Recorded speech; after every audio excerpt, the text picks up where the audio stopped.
What is good, chat? It's Wednesday. I've got Lady Balefire and Lord Alex Green in the house, in their house. Our fake house. Your fake house. Your surprisingly well-kept digital home. It's a beautiful home, beautiful digital home. And Leon Idol, what's up, Leon? Hey, how you guys doing, you beautiful bastards? Chat, Zax, Lady, and Lord Balefire. Cheers. Cheers. We got we don't call you people. Lord Balefire enough. Lord Balefire. Yep. It works. Cheers, everybody. We got more people coming in a bit, but for now, we got a great crew already. And we're going to talk about anti-heroes tonight and some of the Hollywood's issues with writing just heroes, and why the only people we like right now are people they make by accident, seems like. I don't think I'm wrong. We'll talk a bit about Thunderbolts, but it's not a review show, just because it's topical. And John Walker is one where they created a character that people like, and the more they want us not to like him, with the way they do it, we tend to like him more than everybody else. At least I do.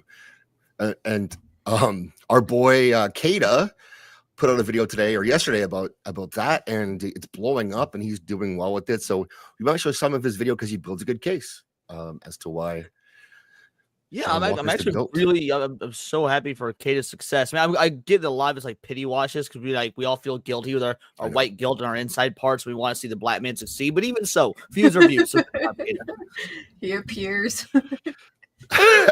That's right. I mean, and Kaida, yeah, we like Kaida. You're summoned. That's right. You're summoned, Kaida, but not allowed in the show.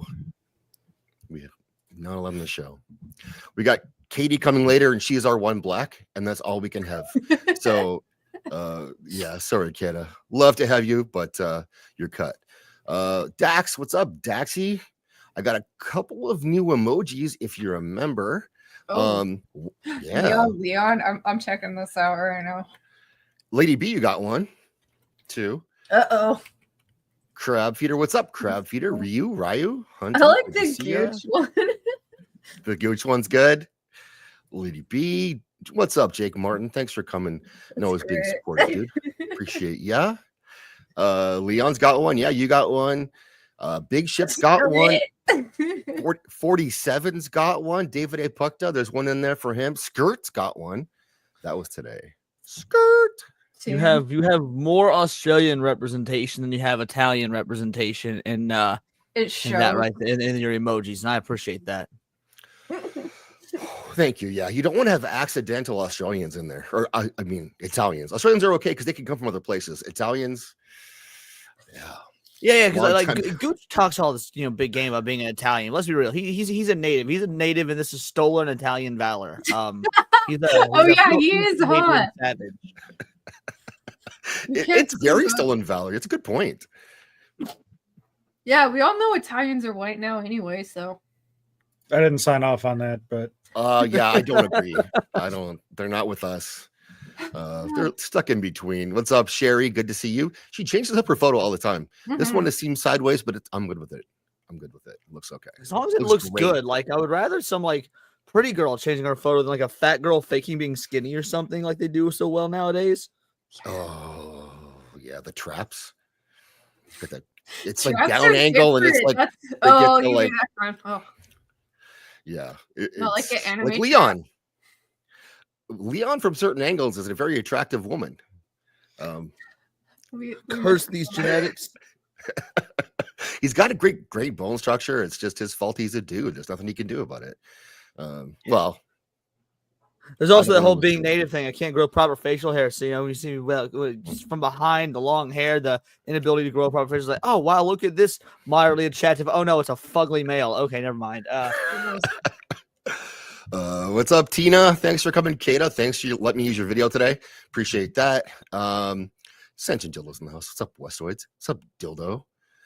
New photo just dropped. I was going to say, everybody's got new photos. I need to open my game. Oh. Yeah, there you go.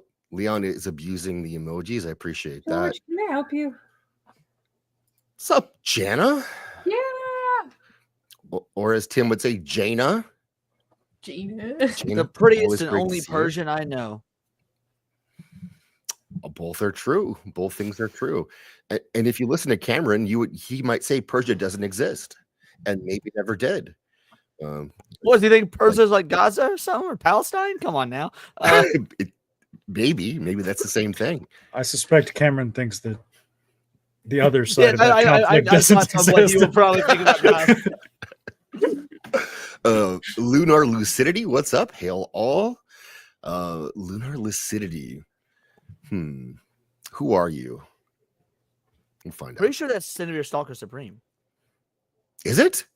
Yeah, I'm almost positive. They told me the other day they were. I was like, oh yeah, that makes sense because gifted me a bunch of games. So Siniviere Stalker Supreme was like in my chat, like, yo, you got some gifted games on X. What are they? And they were all gifted by Lunar Lucidity. I was like, oh wait, are you guys the same person? Like, yeah. I was like, oh, okay. So I think they might go back and forth the name now, depending on if Cindy's available or not. Oh, okay. I see. Cool. That's Wait, it's very confusing for some people, but what? No, Cindy's Stalker is a male. Oh, okay. Yes. Okay. I was like, what? No. Cindy girls, Cindy stalkers, males for obvious reasons. Right. There you go. And Cindy was supposed to be here, but she's not feeling well, so she is feel better soon. taking the dine off. Yes, feel better soon. We know you're not fat, Sherry. Definitely not. You look great. Wow. Yeah, because the thing that worse than Nazis is fat people. Like, I would absolutely rather hang out with Nazis than fat people because at least Nazis were in shape. They cared about their body and their health. Like, yeah, they were very goal oriented too. Like they weren't just sitting around. You know, they're not existing. They were doing. That's what I liked about that. Anyway, the Yahtzees. What's up, Blair? Always good to see Blair in the chat. Talk to the chat. Thomason, what's up? Not thumbnail, but you're kind of an old. It's okay. You can be an old. We like olds. Olds are cool. Are you 45 years old? do you pray for people's families? Do we pray for your families? See, that's something you gotta say about Tim. He's a good Christian boy. He prays for your family. Yeah. I mean, see, he says that he does that. I mean, I'm not convinced 100% that he really. Yeah, does then that, but he's like praying to Shiva or some like gay shit. Vishnu, probably Vishnu. What's up, Pranapo? Good to see you. Thanks for coming tonight. So, has anyone else here watched the Thunderbolts, whatever the new Avengers they're calling? You mean it the now? new Avengers? Yeah. Oh, you mean the leftover characters that didn't make it into the Avengers movies? Yes. I mean, I think that's so funny because we're on like what Avengers 4 or 5. I don't know. No, I don't know. I haven't seen it, but I don't feel like I need to. Did you see Aman Vellani? Like Miss Marvel's review of it? No. What did she say? Oh, her review tells me everything I need to know. I will read it off to you right now.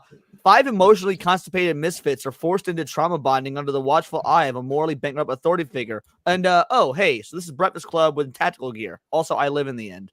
She's not even in it, by the way. That is her real review, by the way. She's known for doing whack ass reviews to other Marvel things she's not a part of, and that was her Thunderbolts review. Based. That's awesome. Yeah. Oh my god. Breakfast Club and tactical gear. That made me so happy. I like the way that's put. Definitely into that California woo-woo crap. Yes, Tim is. Yes, he is. The leftovers. I mean, yeah. They kind of are the leftovers. And they're well like balanced because like all of them have the same abilities, except for Ghost, right? Who can phase, but in this movie she can't phase all the time because when it would be useful, they have these counterbalances for her where she can't use her powers. So, but I didn't mind it. It was I would say it was borderline pretty good. In terms of I would actually probably throw it on again. I wouldn't pay for it again, but I still have Disney Plus that was free. But I've never watched Wakanda Forever. I'm not gonna watch the Eternals. Shang-Chi, no thanks. But this I would throw on again just because some of the action was pretty good. And like I do like Bucky, Winter Soldier. He was in it Bucky. For sure. Had a good action scene, and there was a cool use of his powers, like when they get creative in the right way. But otherwise, a lot of it was trying to get us to think that John Walker's an asshole. and how we should not like him, but in the way they do it in the film, just like Falcon the Winter Soldier, they make you like him more. And in this, one of the early on, it's he's supposed to be selfish, but by being selfish, he takes action and actually saves everyone. But they're still kind of talk shit about him for it. So the framing is always he's this bad guy, but what he does and the results don't actually land that way. And I feel like that's a kind of a common thing with Disney, especially. So, and so Kaida, our boy. Well, can we say he's Leon's boy? We'll say he's absolutely my boy. And I mean, when you look at it side by side, he's so tiny. He looks like he could also be my boy. Like, with one very major difference, obviously. If you're married, chocolate chick, you have better hair. Yeah, exactly. I have better hair. That actually might offend him. Well, you do. You have fantastic hair, Leon. Jake Martin, 5 gifts of membership. Thank you very much. Thank you, dude. I appreciate that. And they actually went out, so it's working. That's always nice to see membership when they work. That's fantastic. We got Master of the TDS. Ooh. Give him a sponsor. Corrine Drake, D-Bud Martin. And then Sridhar. Thank you. And Sebrew. So nice to see familiar names in there. That is always fun. And I got a new clip that I made today. And I don't know. I want to hear from you guys. Do you think this is fake or is it real?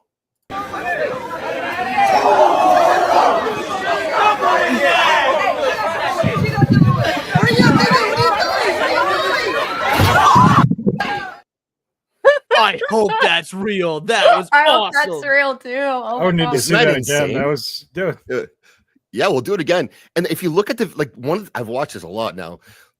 If you watch the people around it react to the garbage can, so it makes me think it might be real. But chat, you tell me too, real or fake?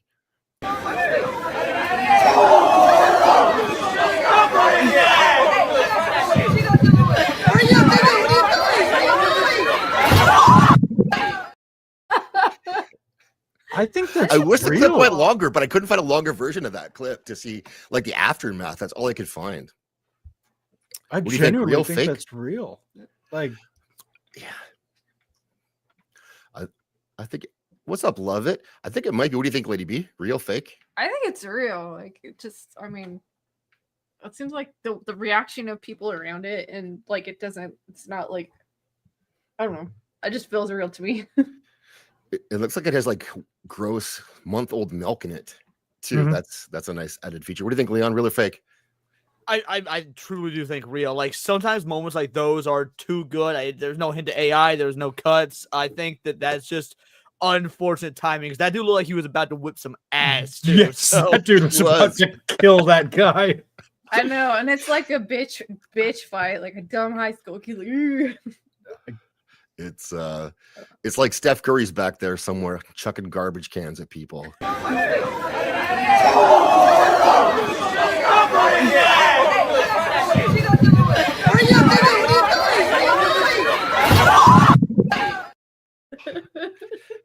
One in a million shot for sure. That's like a half court buzzer beater. Fortunate timing. True. Yes. Let the streamer be punished. Thank you, Jenna. Tell these people what they have to do. Beat them. Love it. Good to see you. Love it. Blowy. Dildo's welcoming everyone. Thanks, love. Thanks, love it for coming. Thanks, Dildo.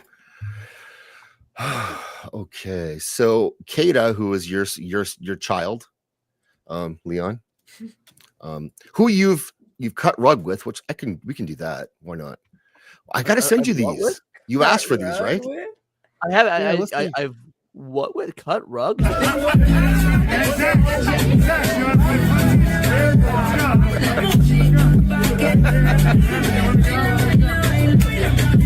Leon.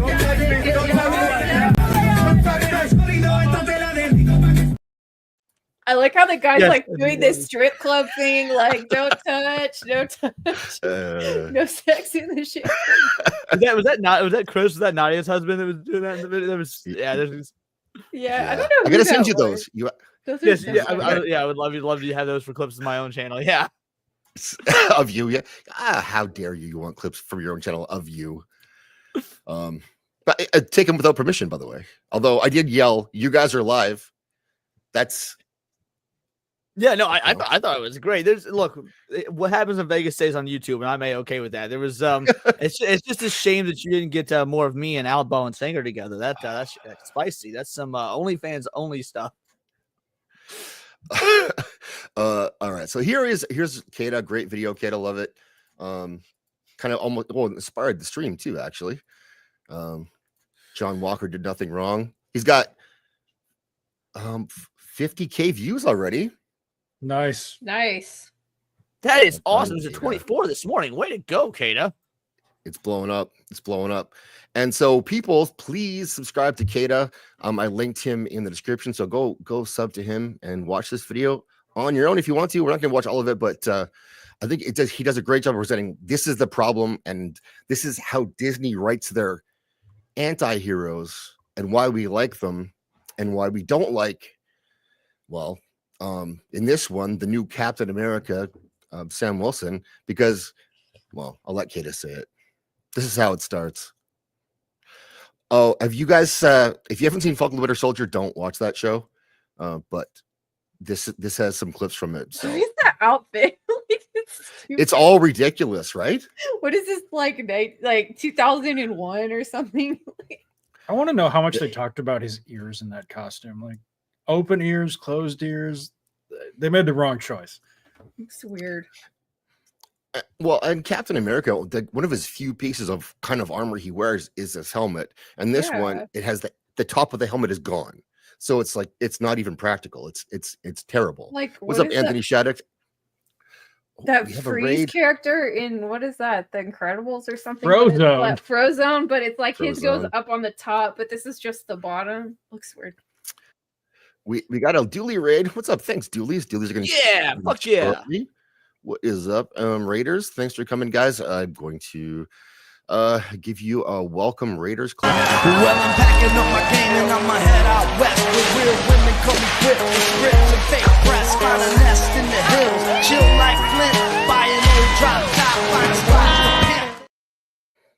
find a Speaking of pimps, Nick, what's up? Plot Strikes Back. Hey, Nick. up? Long time no see. Yeah. How you guys been? Good. I know I was really wet like before this show because I was planting plants during a thunderstorm. So yeah. We're gonna clip that because like when I said dude, yeah, Lady B, yes. Lady B is good with the you know what I found? I found that clip of you talking about Big Black Hawk. Oh yeah. That's so great. You know, I found the cock soup again. Like I brought it with me when I moved back out here. And I'm like, oh, I gotta take care of it because the packaging is kind of messed up. Cock packaging is super important for sure. Yeah, you gotta package it well. Take care of it. Nadia. Oh, I don't want to. Can't cover up Nick. Let's not do that. There we go. That's better. Nadia, thank you. 5 gifted memberships. Foulball got one. Grey Poupée got one. Hypnotic. Look at that. Wow. Get over here, Hypno. Zeed and Razia. Well, thank you very much, Nadia.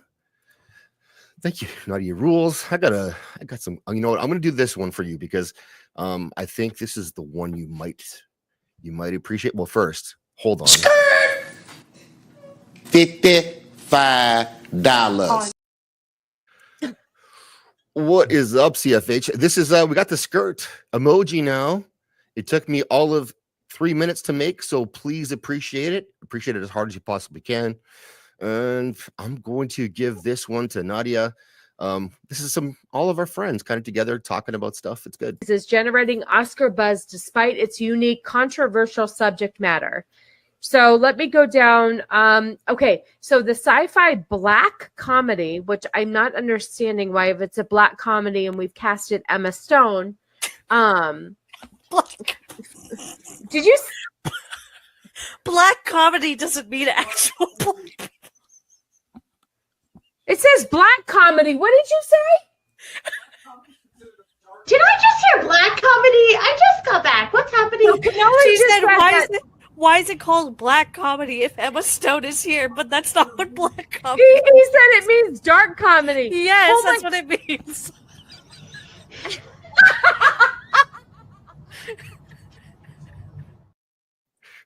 What a clip. I love Sassy. Love Oh, Sassy. So so good. she's great. That's hilarious.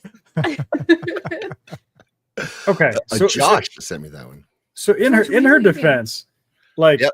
is there any difference between a black comedy and a drama? Yeah, it's like just really fucked up and dark. I mean, it just seems like somebody wrote a drama and then thought, Well, I'm not getting enough prestige. Would you consider the movie The Cable Guy a drama, like the Jim Carrey movie? Because that's a black comedy, like a dark comedy.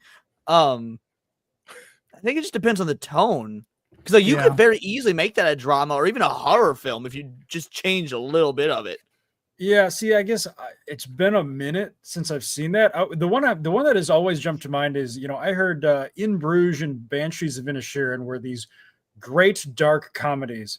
And then I watched them and I was like, wow, these are really boring dramas. You didn't like Banshees? No, Banshees was the most boring movie I've ever seen. If Lofty Pixels ever comes back, he's going to find you. Okay, well, if Lofty Pixels and I are in disagreement, then I feel like I'm right. So, what's up, Great Poupée? Thanks for coming. Yeah, I love getting the raid over here. So we're looking at Kaida talking about John Walker and Thunderbolts and Falcon and Winter Soldier. And this is well done. The terrorists only set us back a bit. you have to stop calling them terrorists. Yesterday,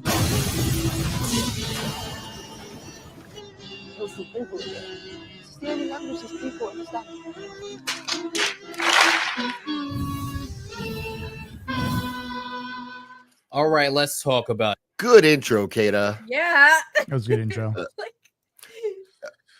So the whole theme of, and I think thinking back, I'm wondering if that was the show, even though nobody watched it, that really, set MCU on the downward spiral it's currently in. Because that's the one where they tried to take Sam Wilson, make him Captain America, make him faultless and an idiot, where he considers terrorists who are committing violence for political reasons terrorists, and he says no, we can't call them terrorists. And then he gives that lecture we've all seen, you got to do better, Senator. That's it. That's how the series finishes, and that's a bad setup for what's coming up, I think. Did you watch that one, Leon? What's up? Any of the shows you mean, or like yeah? No, I refuse. Which is so. Excuse me. I actually really like the character of U.S. Agent, or I did back in the 90s through like the early 2000s when they did Civil War. U.S. Agent had a really good 4-issue miniseries. He's been around since the 80s, but I didn't read a lot of his older stuff. I started reading him in the 90s, and again, can continue to read his like side stories that was going on during Civil War. And from everything I've gathered, based on what other people talked about from the show, they took all of. They wrote the character technically correct, but also 100% through the lens, like they do with so many other things, of modern ideologies and whatnot. So, I guess I'm here to talk about what made U.S. Agent actually hateable and why we love to hate him in the comics, as opposed to why they accidentally made him a good guy or a fan favorite in the show, based on what you guys have to say. Is this the Ken effect?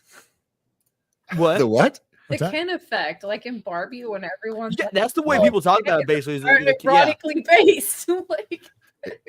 Yes, it kind of is. So tell us about U.S. Agent in the comics then, and John Walker, because I read him before he was U.S. Agent, when he was Captain America for a little bit, when Steve Rogers was in jail or dead or something. But I liked him because he's the more aggressive, muscular version of Captain America. He kicked ass. So what was the deal with his character in the comics? That's what it was supposed to be. Basically, for a time, Steve was just getting too old. He really was born in the 40s, like the movies and whatnot. And he's like, I can't do this anymore. And so the U.S. government is like, well, we need a new Captain America. The world needs to exist with Captain America. So they get John Walker, who is also a patriot like Captain America, but he's the wrong kind of patriot. He's like, I believe in the government. The government can do no wrong. He is literally a simp for actual government fascism. Right wing, left wing doesn't matter. If Big Daddy government in America says good, it's good. And they put him in. They install him as the leader of the West. I believe it's the West Coast Avengers, and he's a fucking asshole. Like to everyone, nobody on the team likes him, but he's their new leader, and he's. So which I think is what they try to do in the show is make him a dick who's obsessed with power, things like that. And after a while, he fakes his own death, and he comes back with a redemption. Steve Rogers takes over being Captain America again. Martin. And Steve Rogers takes over being Captain America again, and he comes back as U.S. agent to basically try and clear his name and have a sort of redemption arc by going after this just this fucking psycho mass murderer called Scourge. And it's a really cool miniseries. And then in Civil War, he takes the wrong side because he still sucks the tit of Big Daddy government and sides with Iron Man.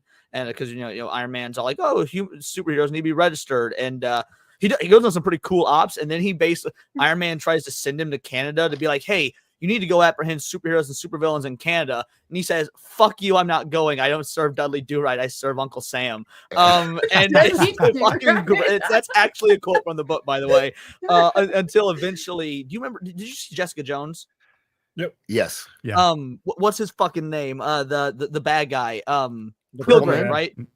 Yeah, he's Purple Man in the comics, but I couldn't remember his name. Kilgrave. Eventually flees to Canada. So U.S. agent doesn't end up going to Canada to track him down and beat him into submission and shit like that. But basically, he really is just an asshole, non-redeemable version of Captain America, but not in his mind. He thinks he's doing everything right because he's doing what the government tells him, as opposed to Cap, who's like, no, I believe in the ideals of America, not the government. And it's a perfect yin yang. It's really interesting to fucking read. That sounds fun. Nuke. So that was one of the enemies. I think that it wasn't. Did he fight U.S. agent or Captain America? Nuke.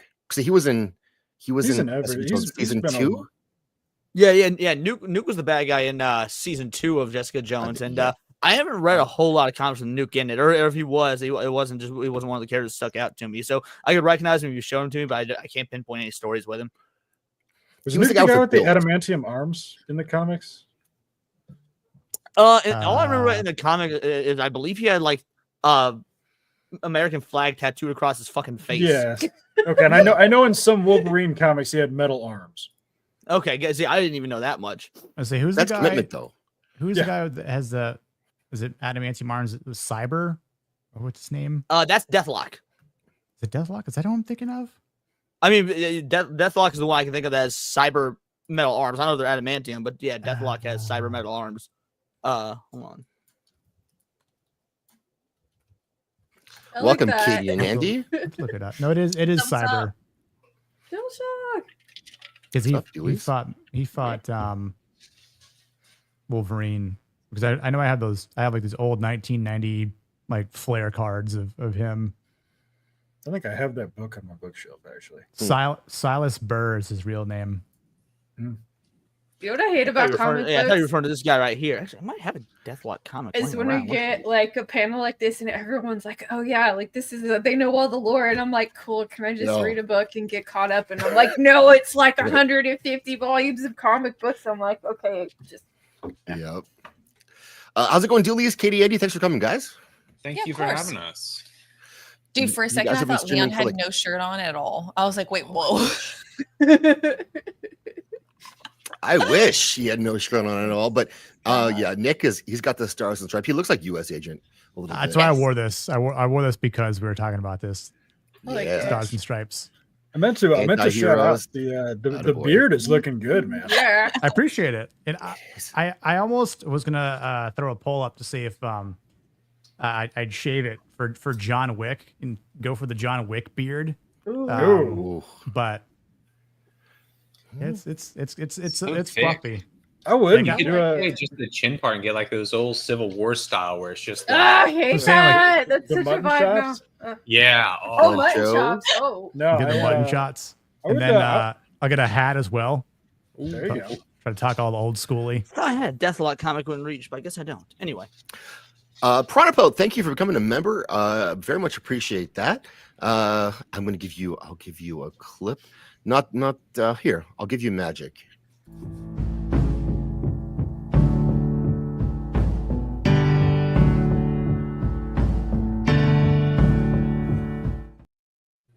I still don't know how he does that. It's amazing. It's there and then it's gone. That poor bird. Poor bird. So this is a comic version of the scene from Falcon and the Winter Soldier where they tried to make us hate U.S. Agent John Walker, and they absolutely 100% failed. I'm going to go back and show a bit more of what Kaida has to say because, we have to get representation in here. What? Oh, well, my bad. No, not your bad. Let's talk. I was gonna say I think this scene is supposed to be based off of this happened in the 80s, so I wasn't reading yet. This is something I was like when I was researching about John Walker and whatnot that I learned. But I think that scene's supposed to reference there's an issue in I think like 86 where he flies off the handle after his best friend gets hurt and he beats the shit out of an American scientist, and he doesn't outright kill him, but like he fucks the dude up after like some science experiment goes wrong on his best friend or whatnot, and he does it publicly, and there's national outcries. I think that's what that scene's supposed to reference, but obviously they did a way worse version of it because of politics. Right. Who's this guy, Nick? So this is who I thought we were talking about because he's got adamantium arms, but he's fought Wolverine quite a few times, but his like fingertips are laced with like poison, so they affect Logan's like healing factor. But yeah, I know he's one of the guys that Wolverine's fought a couple times in like the comics. That's kind of give him a bit of a struggle. But it'd be cool if we saw him as a bad guy. Wolverine, another anti-hero, right? Kind of. Yep. Yeah. Yep. The one and only. Yep. The same everyone's Kaida in the comics. Well, and Nick, if you could be shorter, you could make a good Wolverine. Yeah, I would love that. Just not the short. Oh yeah, being the short side. Is he tall Wolverine? Like we won't say anything. I think Katie would make a good Beast. Yeah, Katie. Now, wouldn't she make a good Cyclops? Oh my gosh, I hate you female both Cyclops? so much. I hate you both. Yeah, I mean, you already got one eye, so obviously you'd make a great Cyclops. Yeah. Like we'll make who would Andy be? Gambit? Get the accent coming out. I can say Andy already looks exactly like Kylo Ren, so I nah, but we can't do that to Andy. How about we Baron can't degrade Zemo? him like that. Baron Zemo? Yeah. Andy's a little swarthy to pull off the whole cheering for the master race. Oh, no, he could be Warring Worthington III. Oh, good pull. Yeah. Yes, Angel, basically. Just not. I mean, unless Andy goes on the dark art and like he'd actually be like Archangel, but then he wouldn't have his nice flowing hair. Andy can be sinister. Okay. Paint him gray. It'll work. Oh, Dildo's calling you out. Kylo Ren. Kylo Ren. That's fucking clever. Jesus. That's dope. He's got you. Leonidas beard. Oh, greater than John Wick beard. That is true. That's facts. Yep. At least John was doing his job in the show. Yeah, he was the only one doing his job, and these heroes were doing nothing but making it difficult for him. So, let's listen to Kaida.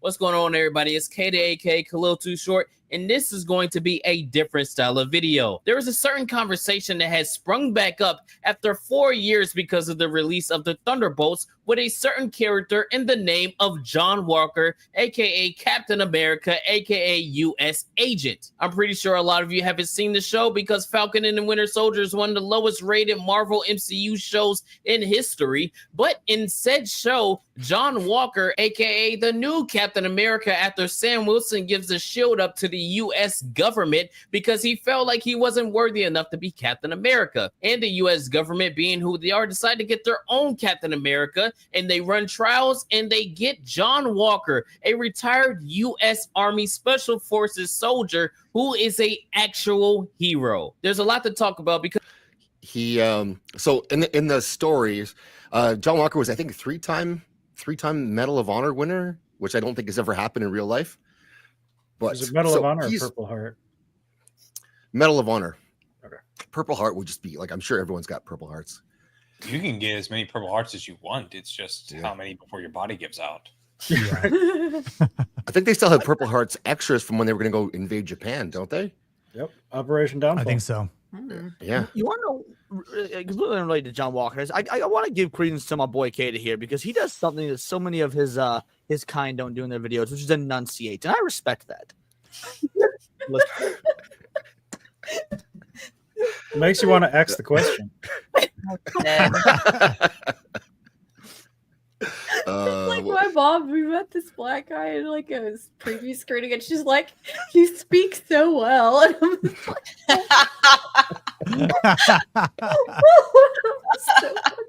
He's well spoken. Ooh. You can't say that. I don't know why. Hard worker, patriotic, intelligent. Does this guy have superpowers or not? He super serum. gets them. His serum, yeah. Oh, it was serum. I thought serum was like a one-time thing, but it was until it needed to not be anymore. Everyone gets it eventually. So he gets it in the course of this series because he can't do his job because he's fighting super soldiers, and so our boy Sam Wilson won't take the serum for reasons, and he does, and that's why he's able to stop them because he uses the serum, even though that's sort of seen as a bad thing. It's sort of. You guys watch this, Katie, Andy? You guys watch the series? I did back in the day. Yeah, it was a slog. I'm sorry. Yeah, it was a rough one to get through, huh? Well, Kaida makes it a little bit easier on us here. Because he did a certain thing in the show that a lot of people felt some kind of way about. And after 4 years, the conversation has sprung back up. So now it's time for me to tell you guys why you're wrong and John Walker did nothing wrong. We got a little bit to talk about, but before we get too deep into the video, make sure that you do 3 things for me. Like the video, share the video, be reincarnated none other than Rachel Zegler. What? I'm a narcissist. All right, let's get into it. So let's get a little bit of context going into this because context is key and context matters. First of all, the writers of Falcon and the Winter Soldier absolutely despise John Walker from the start because at every opportunity they tried to make him the butt of the joke and make the heroic things that he's doing seem like it's wrong. He links up with the Falcon and the Winter Soldier. One thing they screwed up with is they cast an actor who has charisma, and so you tend to like him anyway. It's the Starship Troopers problem. If you cast a bunch of good-looking white people and put them on the side of righteousness, it turns out the audience likes that side. Yep.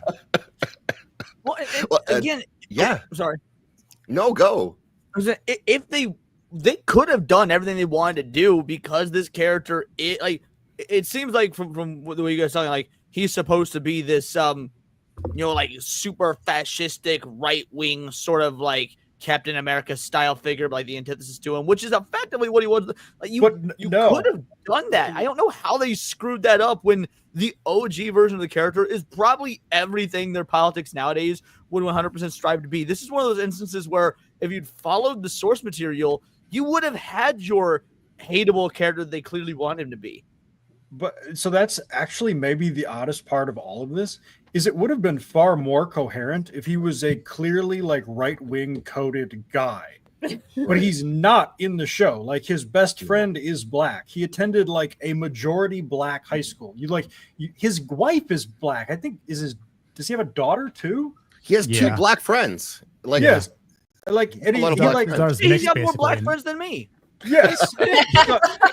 So like when they introduce him, he's coming onto the middle of the football field with the black marching band jiving out, giving everybody high fives. Like if the goal was to make him like some sort of right-wing icon or coded, they failed miserably at portraying him that way. And the violent part of it where this is the big moment where he kills this terrorist who just murdered his friend who's black. And also tried to kill him. I was about to kill him if he wasn't stopped. He's trying to escape, and the big moment is he gets the guy down and he kills him with his shield. I mean, that's the age-old question, though, isn't it? Like, if a Muslim kills a black man in Harlem, do the liberals make a sound? Like, what? That depends. Fruit of Islam or like what? I thought you were gonna say, do your property values go up? But okay. That's for sure. Oh my gosh. Yes, I always like when the character we're supposed to hate becomes a fan favorite, and that's what they do with this. Unironically, that's what they do. Hello, Miss Sparkles. Hey, Hose. Joshua Templeton. Hello, welcome. It's the same with Homelander, by the way. Like, Yeah, they yeah, hate that's Homelander another so one. much. They want you rooting for Nazi scientists because Homelander's a fascist, you know, in to their be words. fair, I root for Nazi scientists. Like, look, the reason we got to the fucking moon before the fucking Russians because of Nazi scientists. Put some respect on Werner von Braun. Like, just saying. So Leon, actually, if you are a Werner von Braun fan, you need to go to Huntsville, Alabama. We were walking around my a God, that mall was so in funny. Huntsville, and the fashion stores have like inspirational Werner von Braun quotes was on so them. It was That's Yeah, funny. you know, it's like something awesome. closes and they have the billboards up and it's like something about imagination or something. I would unironically wear the fuck out of that. hang on, let me see if I can find it because I think we took a picture You of it. did. And Werner von Braun, anti-hero. It all fits with the theme. Yeah. True. His methods were not the best, but he did get you to the moon. How did he Well, build sure. so many rockets? Idiot. Yeah, it made some good points. Hey, Zach, I just sent this to you. On where? Discord. Discord. Too many places to find stuff. Let's let Kaida talk in the meantime. For once. Look at me. I'm kind of the biggest hero of all by giving this black man a voice. Yes. Trying The to find spotlight. Freckle Jesus, who is a legit terrorist and has been seen in the show multiple times, seem like it's wrong. He links up with the Falcon and the Winter Soldier, trying to find Freckle Jesus, who is a legit terrorist and has been seen in the show multiple times, being involved with the deaths of multiple innocent people. He's trying to find her, bring her in, and subdue her. And if he can't do any of those things, he is going to take them out, as one should. Let's fast forward because there's a lot of dumb stuff happening in the show that I'm pretty sure you don't care about. Oh yeah, and he gets his ass handed to him by the Wakandans because they're better because black, I guess. Dora Milaje have jurisdiction wherever the Dora Milaje find themselves to be. Hey, who is this nigga? Fast forward to the scene in question that has everybody losing their minds. So again, That was a great. That was awesome. Yeah. And that was a part of the show people also hated. Yeah. Was, that they were go on, sorry. Like, I was Wakanda gonna people- watching this video just reminded me how much I hated this show. Like they disrespected. Not only did they disrespect John Walker, but they just shat all over Bucky as well. Like the Wakandans come in, like this, like disabled his arm, like it falls off. It's like, oh well, you know, yeah, we gave you this arm because you're now the white wolf of Wakanda, but like we technically still own it, so we can just shut it off with like a mere button, and it will fall off your body. Like it's so stupid. That was bad. Yeah. Everything That was embarrassing. Model. Yeah. That's right. Landlords. They're like landlords. We're supposed to hate landlords now, right? Here Yeah. you go. Worse. I have learned to use the word impossible with the greatest caution. Werner von Braun. Wow. Said this, actually. Do you guys know where this quote comes from? With the Nuremberg trials, he was said to us like, "It is impossible. I'm getting out of this thing unscathed." Is that the real origin of that quote? No. No. Oh, okay. Oh, no, Leon. Totally truthful. Like, I'm happy Andy got you, Leon, not just me. I feel like if anyone knows anything about the Nuremberg trials, it would be Andy. Like, That's very true. What do you? That is true. That's true. All I'm saying is you look a little Argentinian. That's all. No, because 23andMe says all my family's German. So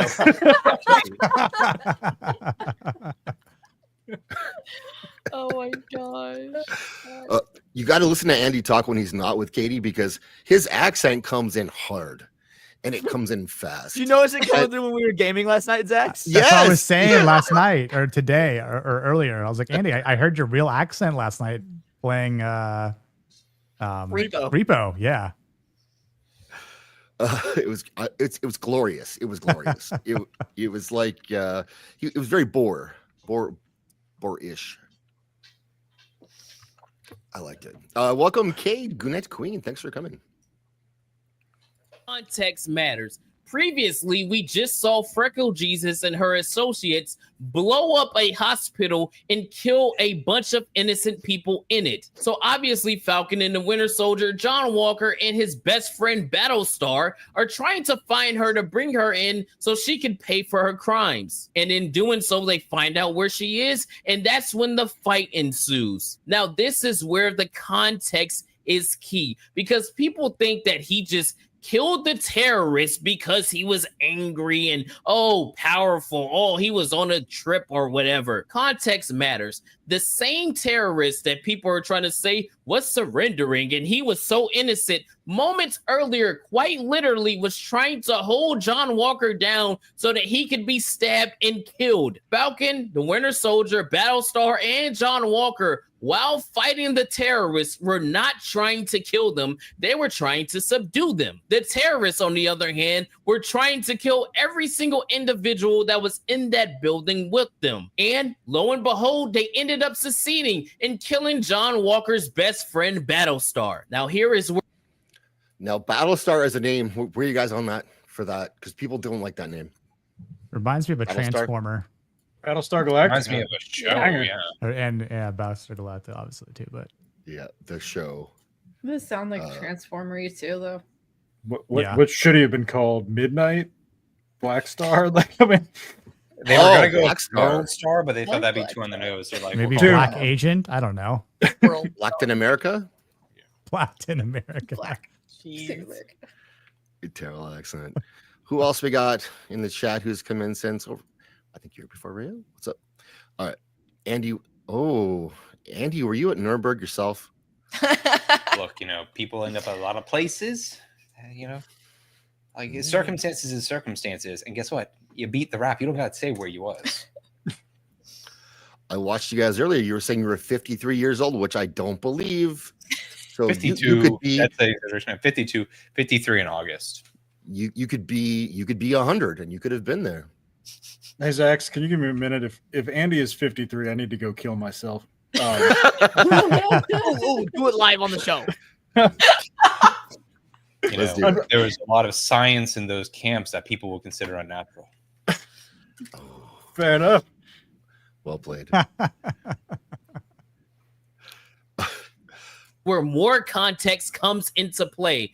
Once they realize that, we were trying to kill these people and we actively just did, they tried to scramble and scram like they didn't do what they were setting out to do the entire time they were fighting these people, which shows the incompetence of the writers, because you can't have these characters trying to actively kill the heroes in our story and then act like they have some kind of remorse for what they did. This is what they set out to do. So why are you trying to make them seem like the sympathetic ones? That doesn't make any sense. But regardless, John Walker is upset, obviously, because he just lost his best friend. So he's trying to find where the terrorists are gone. He jumps out the window, he sees one, and he chases him down. Now, again, context.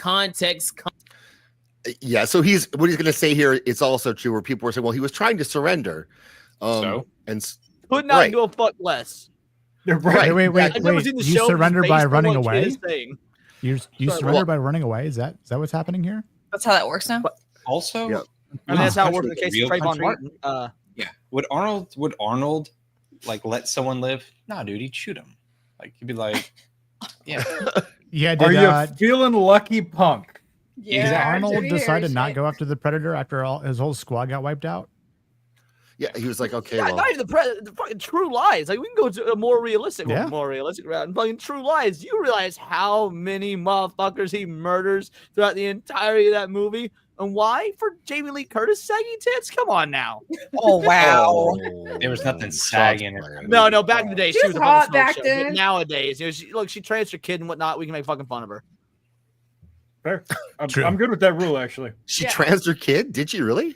Oh, God, yeah. Jamie Lee Curtis is a monster. Yeah, she's also got a whole bunch of questionable weird paintings. Paraphernalia. Yeah. Oh, I need to go down that rabbit hole. Yeah, it's kind of weird, Zax. Okay.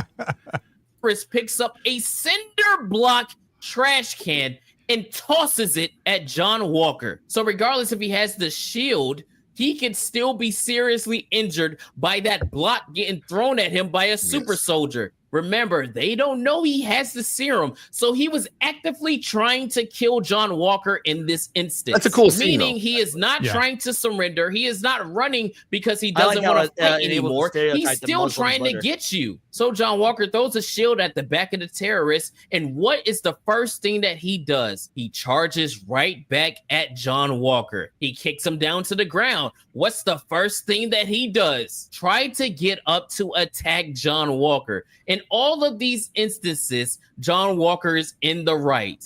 And then we get to the moment that has everybody up in arms when he starts slamming his shield down on the terrorist. I've seen multiple arguments for this situation. So when this happened, almost the entire internet was like, oh, he's horrible. This is like, he can't be Captain America. And of course, all the regular, like, usual suspects who were covering this stuff, like John Campion, were like, oh my God, like, oh, he surrendered. That's horrible. But there's a few of us who are still out there now who are like, what the fuck? Like, he did absolutely nothing wrong. And if anything, he did even more right, because now Goatfucker gets his 72 virgins. Like, isn't that what they want? Right? True.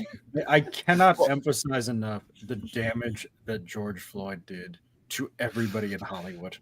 Like, I was watching a scene from Wheel of Time season 1 where the president actually yells at her police and tells them that they should have died rather than killing a criminal trying to kill them. Like, that incident destroyed Hollywood for like 4 years. We're only just now coming out of it. Yeah. You have every right to see that scene and just be like, I'm glad he's dead because I don't like terrorists. I'm glad.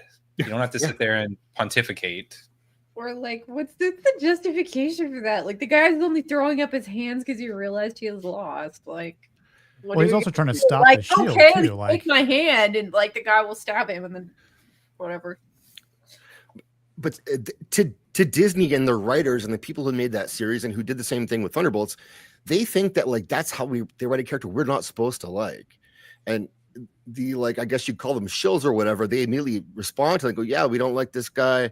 Like, can't wait for Sam Wilson to get the shield back. And the next episode of this is where they go and they do take the shield from John Walker.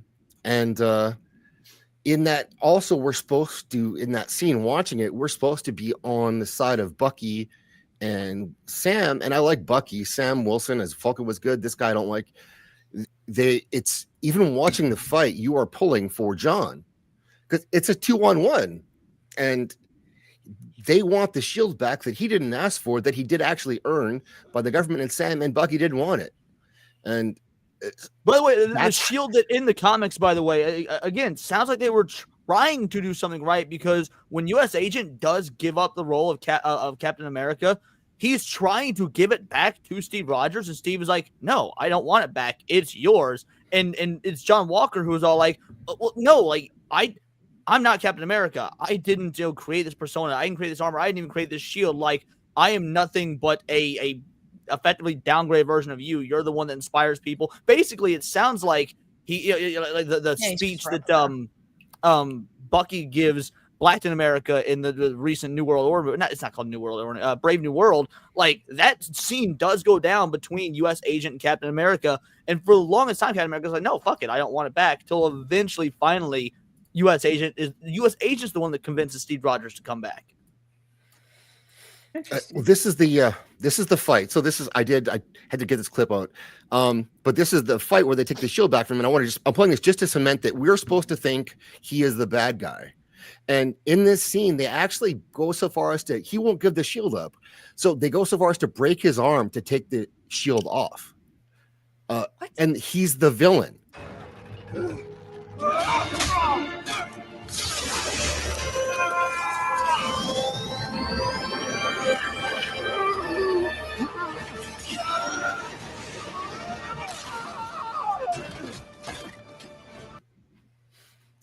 They look like awful fucking people. Oh my gosh. They I've are, never right? seen this show in my life, nor have I seen this scene. But literally, what they're doing is like a child's mindset.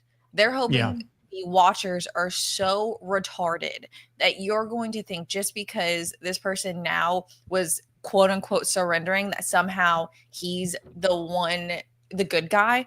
Like, no, dude, you forfeited that when you tried to kill people and actually killed someone. Like, it's over. Also, Right. Bucky getting indignant on people's behavior. Oh, like, yeah, yeah, right. Katie, I want to push back a little now. bit because it's very obvious that that Latin America needs that shield as collateral for the bank loan he couldn't get because he was dark. Like, fuck, that was also.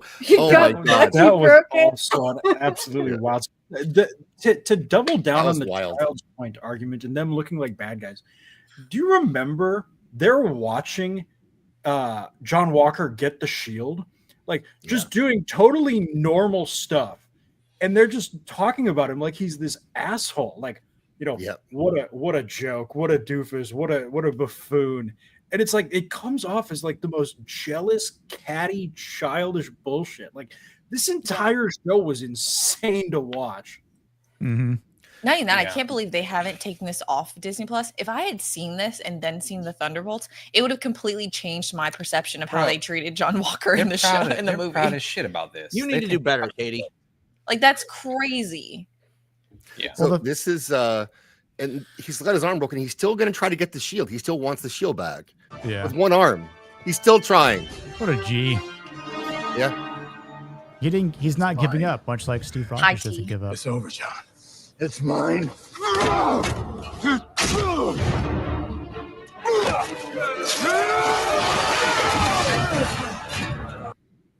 do not like Sam Wilson at all anymore. So wait. He's against murder, but he was okay doing the rocket-propelled suplex to the spine move. Like, is that his superpower? His stupid rocket pack? So, guys, the opening episode of this, I tried to get a clip for it actually to show it, but it won't let me play it. It's blocked it, so I can't play it. But it's Sam Wilson, like in the opening scenes, he's gleefully hunting down terrorists in wingsuits who can't really fight back against him because, well, he's in the Falcon suit and murdering them in midair. And like that was fun. Like I think he counts like 10 I got. And so it's the same guy who's like, how dare you kill this one terrorist this one time? Yeah. That's it. There's a lot of contradictory, you know. It's like how many people did Steve Rogers kill? You know, throughout the course of his being alive and being Captain America. I mean, no, but that's okay, Nick. Those were Nazis, totally different than terrorists. Oh, sorry, the Germans. That's actually sorry, a good my bad. point. And that's the problem with Hollywood. Like a lot of these writers aren't interested in developing characters. They actually have no sense of morality. They're only hoping to write justified violence against people that they dislike. And so that's why these characters are not developed, because they're just a paper character to just spit out whatever the blackness of their soul is. Like, and that's why there's no crime that they can commit upon another that matters, as long as they can justify as, well, this person's a racist, a bigot, whatever, like a Nazi. Yeah. Or like it's okay if they're a terrorist when I do it, but like when that guy, he was surrendering and it makes it fundamentally different. Yeah, well, I mean, you know, what you're not appreciating is that Nazis wanted to kill all the Jewish people, and the Muslim terrorists. Wait, Leon, help me out! Help me out here, Leon. Look, I ain't a geopolitical expert, but I'm pretty sure I know what from the river to the sea means. Like. That's the new Disneyland that they're going to build in Abu Dhabi. Yes, exactly. Oh my god, dude! I was the lazy river is going to be called that. I was listening to that. You guys talking about that? Corn Boy 199 Super Sticker. Thank you very much. I'll give you Drunken Chick. Yeah. Oh my god! Oh my god! And that splash had some bass. Still better choreography than we just saw in those Marvel clips. Oh my god! Stop. Those clips have Midwest vibes so hard. So that's like in the Thunderbolts movie, the last thing we bring up with John Walker is everyone has this like reckoning scene, or a few of them do. They could have given more, where they're going up against Void, and he's making them struggle through like their negative history. And for John, it's that he's looking after his kid, but he's on his phone. Yeah. And then looking at like Which is based. But that right. And he's looking at his phone, and he's looking at like how he's lost everything. And then his wife comes in, and like she's a cunt. And he's like, well, if you want to if you want to do better, you do better. And that's it. Like that was his big, we should hate this guy. His flashback. Yeah. Yeah. Wait, did they? So that also means they ripped off Deadpool and Wolverine, isn't? Or isn't that what Vanessa and Wade are fighting about in the flashback that causes her to leave? She's like, "You need to do better," and he's like, "I can't. I'm a failure." And Vanessa's like, "All right, well then, deuces." So that's fuck. We got a raid, Hypno raid. Gels, what's up, bigots? What's up, bigots? Thank you, Bigot Army. Thank you, mad Hypno. respect. Let's fucking go, Bigot Army. Yeah. Well, I'm packing up my game and I'ma head out west where real women call me quick with scripts and fake press. Find a nest in the hills, chill like Flint, buy an old drop top, find a spot. I miss Kid Rock. We all do. Hey, Kid Rock is like saving the world right now by getting super relevant to go now. meet Trump. Thank you, Hypno, dude. Thanks for the 5 gifted memberships. Appreciate you, Hypno. Appreciate the raid, as always. Well, this is Kaida. This is also Kaida. So we showed Kaida's video earlier. This is more of Kaida. Oh, come on, beat his ass. Beat his ass. Kaida. Get up, Kaida. Come on. You could do better. Didn't hear no fucking bell. Right. Vanguard Commander, $10. Mine girl lost the waifu battle, so I'm throwing mine money at you.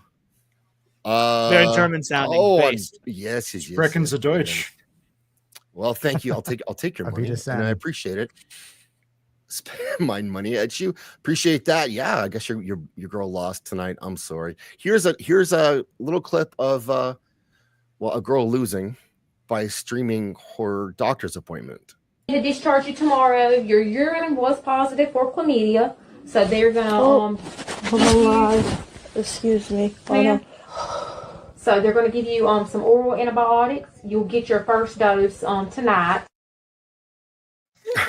What? I hadn't seen that one. Is that new, or do you just not use it often? It's newer. It's newer. I don't use it much. Yeah. Holy crap. Yeah. What's sadder that there was like 9 people found out she has chlamydia, or only 9 people cared enough to watch her live stream of her at that time. Yeah. all of it is like crab feeder. What's up, skirt? Thank you. Skirt indeed. No, chlamydia, not crabs. Someone should have skirted her before like she went live with that one. That would have been smart. Here you go. Here's the long version of How much money do you send them on a monthly my basis? children $750 a month. $55. Did we ever find out who was correct in that one, by the way? It was him. He right? is. Oh, he is. That's what I thought. There is like even they are not that confident when they're wrong about something. Like that guy knew.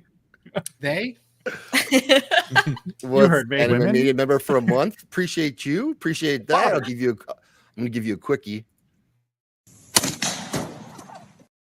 Oh, So sad. Just so sad. That's almost as bad as like when I got my hand caught in a slide. What? That had to hurt. It hurt so bad, and I was like, I'd gone shooting for the first time, and my ex was like, asking him how to like pocket and stuff, and he's just like, yeah, you just do it like in the movies. So I'm just grabbing it like this, and like my middle finger, like the palm of my middle finger came, and I'm like holding the gun up like this. I'm like, I don't know what to do. You said you got your hand caught in a slide. I was like, how did a playground accident, compare to getting a shotgun to the face? I was bleeding really bad too. Leon, you poor innocent soul. A slide, huh? Well, but she's doing the motion. She's holding the gun like a black guy or whatever. I was like, I was holding it up in my hand. It was so funny. Thank you, anime. Over the last 2 years, hundreds have landed in the Summit County Medical Examiner's office. My brother used to break in our house and steal the TV. But now he's dead.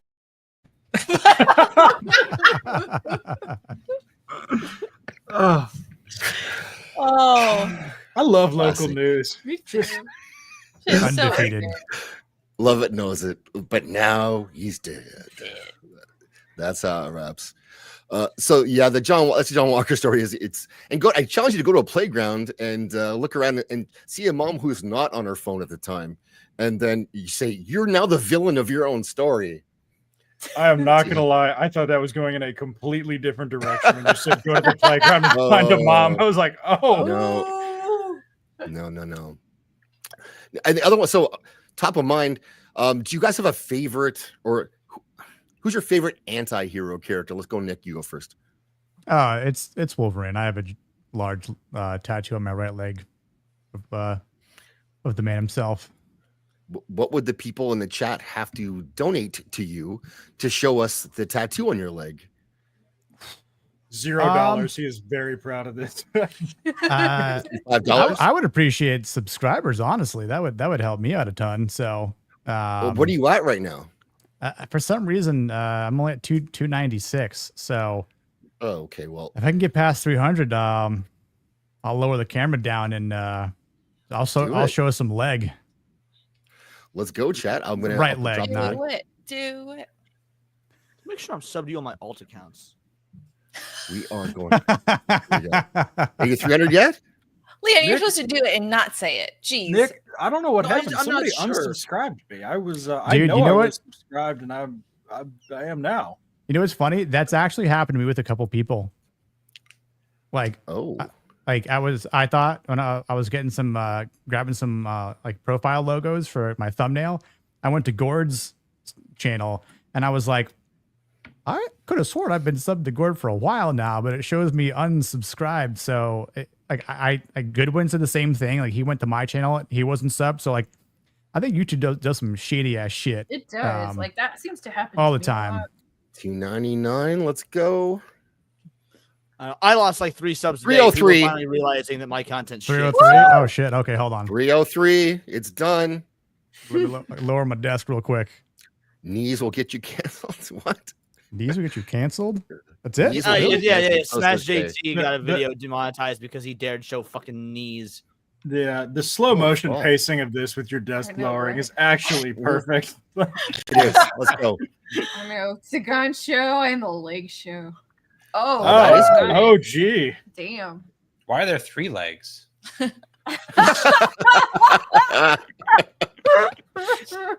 Oh, that looks really good. Is that your desk chair? You're just happy to see us. Stream canceled. Piranha Pout, or sub to Nick and see more of that package and the legs that goes with it. Just the beginning, y'all. I don't think that was her saying the stream is canceled. I think that was her saying she needs a minute. She'll be in her bunk. She's leaving. Get a towel. You should always bring a towel to these just in case. It's just good. Nice. Okay, I'm the one that likes it. I've unsubbed from quite a few channels. So yes, they do. That happens quite a bit. It's so weird. You just get unsubbed. It happens. That was about like 6 hours worth of ink. About $600. Wow. Well worth it though. I've had that for a while, and I'm thankful that my white skin holds ink very well. Fire, Katie. Oh, but Katie's doesn't. Mine has really like colorful, but it's You kind said of white faded. skin, so you just said shots fired. Oh. Since I'm Italian, the yellow is all gone. I have dinosaurs on my other leg. What the fuck, dinosaurs? All right, it's a T-Rex. It's a T-Rex attacking a Triceratops with like old, rivalry battle. Firefly reference. Yeah, with the I have a son that's like blacked out. Gosh, you're talking about inevitable betrayal. We're back, baby. It's good to be white. Oh my god, that's so cool. Yeah, we could do it now. Show the dinosaur. Maybe 400 subs. Maybe we'll do that. Yeah, there you go. That's good. Go get them 400 people. 400. Go and get I mean, your there are alt account. 124 of you guys watching.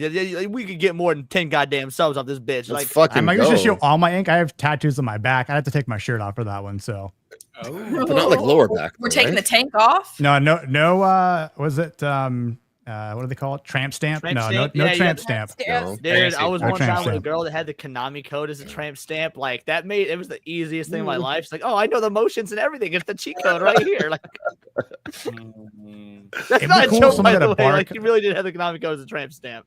Ooh, Might get jealous. Yeah. Imagine if you look down and it was X23. What a disappointment. Oh my gosh. I'm gone. I'm leaving. Like that's the Wolverine I'm referring to, Laura Kinney. I mean, I like her, but like you know, she's not the OG. We go OGs here. Talk about a Thank you, character that Brett. just got demolished. What's that? So talk about a character that just got demolished. Like, Yeah, it was unfortunate. Same thing with Dakin. I don't like what they did to him.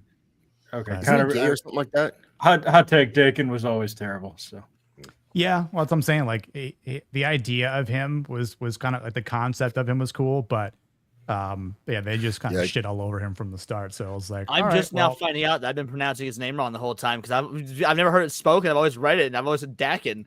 So maybe I've So heard I have Dakin also before. I also thought it was Dakin, How but do you you spell were it? very confident in Dakin, so I switched what I was calling it. How do you spell it? Dakken. Like That's awesome. but with an A. The tomato, right? Like Dakin.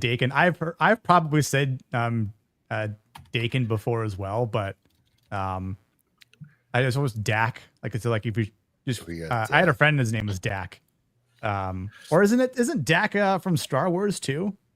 Yeah. Luke's buddy, right?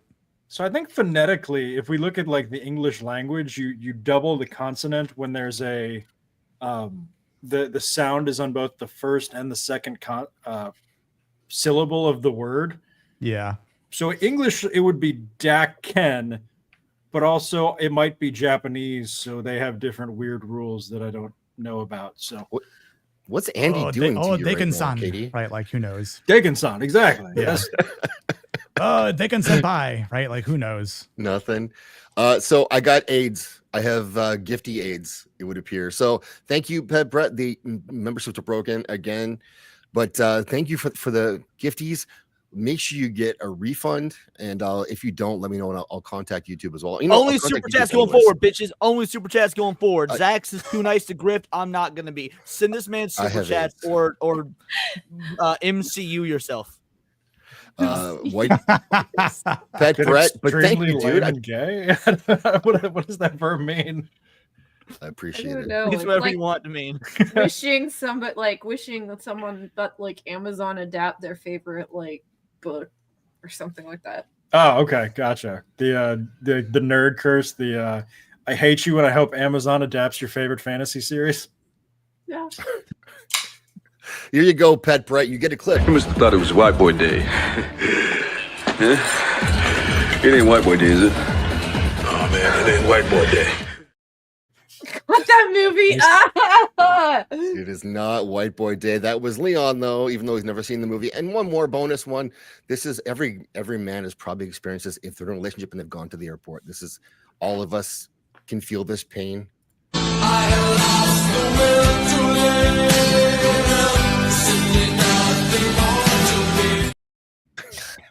It's so sad. I know, right? is. Like the guy. Isn't it the just worst? Like, Oh, I just God. want to go like that to the leaf. Just stick up. She looks like if a Boston Terrier got like magically turned into a human, like the way her face is all scrunched up and shit.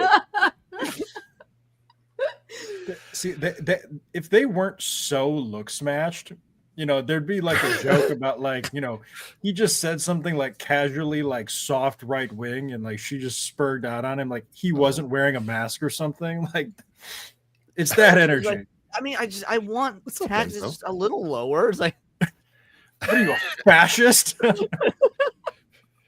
Drive safe, Enzo. Drive What's up, safe, dude. Suspenso? What's up, Enzo? Thanks for coming, bro. I appreciate that. Alex, do you guys, Lady B, also, do you guys have a favorite anti-hero? Yeah, we were kind of arguing about this in the car because Will is very superhero comics oriented with what an anti-hero is. So he was arguing for he thought Punisher is the anti-hero, and I was bringing up older stuff from Westerns and talking about Fight Club, and I'm is the Joker in the recent Joker movies an anti-hero, and what does that mean? And it was a good conversation. Oh, no, I'll be honest, babe. I thought you were talking about the Christopher Nolan Joker. That's on me. I'll be honest. I don't even remember the Joker movies, the newer ones. So I think that the question that we came up with was, and I'd be curious to hear the chat's thoughts on this, is is an anti-hero just a main character that doesn't follow all of the rules, just a non-good boy main character? Or does an anti-character have to be not the main character and have to be juxtapositioned against the main character? So there actually is a pretty simple answer to that. Do you play D&D? Occasionally. But you're familiar with the graph of the alignment chart to it. So an anti-hero would effectively be a chaotic or true neutral character that if the good shit just comes about because of them serving their own purposes, not because they're trying to be good. They're on a personal mission, they're doing their own shit. Whatever good comes from it isn't because they're necessarily good or trying to do good. It's just sort of a byproduct. But it's hard to write anti-heroes without a juxtaposed, morally centered good hero to play off of. Yeah, I was bringing up how in Westerns, there were a lot of the time it was sort of you could divide and think of Westerns as there's people that live in the town and civilization and are sort of governed by the rules of civilization and the laws, and so you have the sheriffs and stuff like that, and then you have the wilderness characters ranchers and outlaws and Indians and stuff like that, and they're not bound by the rules of society. And I was reading one of these books about film studies, and they're talking about it's always the outsiders that end up doing violence and becoming the anti-hero because they're able to transgress the norms. And I thought that was really interesting because there are a lot of Western anti-heroes you're thinking about the one that I thought is really good just to see it is Shane, Clint Eastwood with A Man with No Names, Clint Eastwood in Unforgiven, and where their sort of outsiderness lets them transgress the boundaries. And so the anti-hero is somebody that is kind of acting like a commentary on social norms and mores.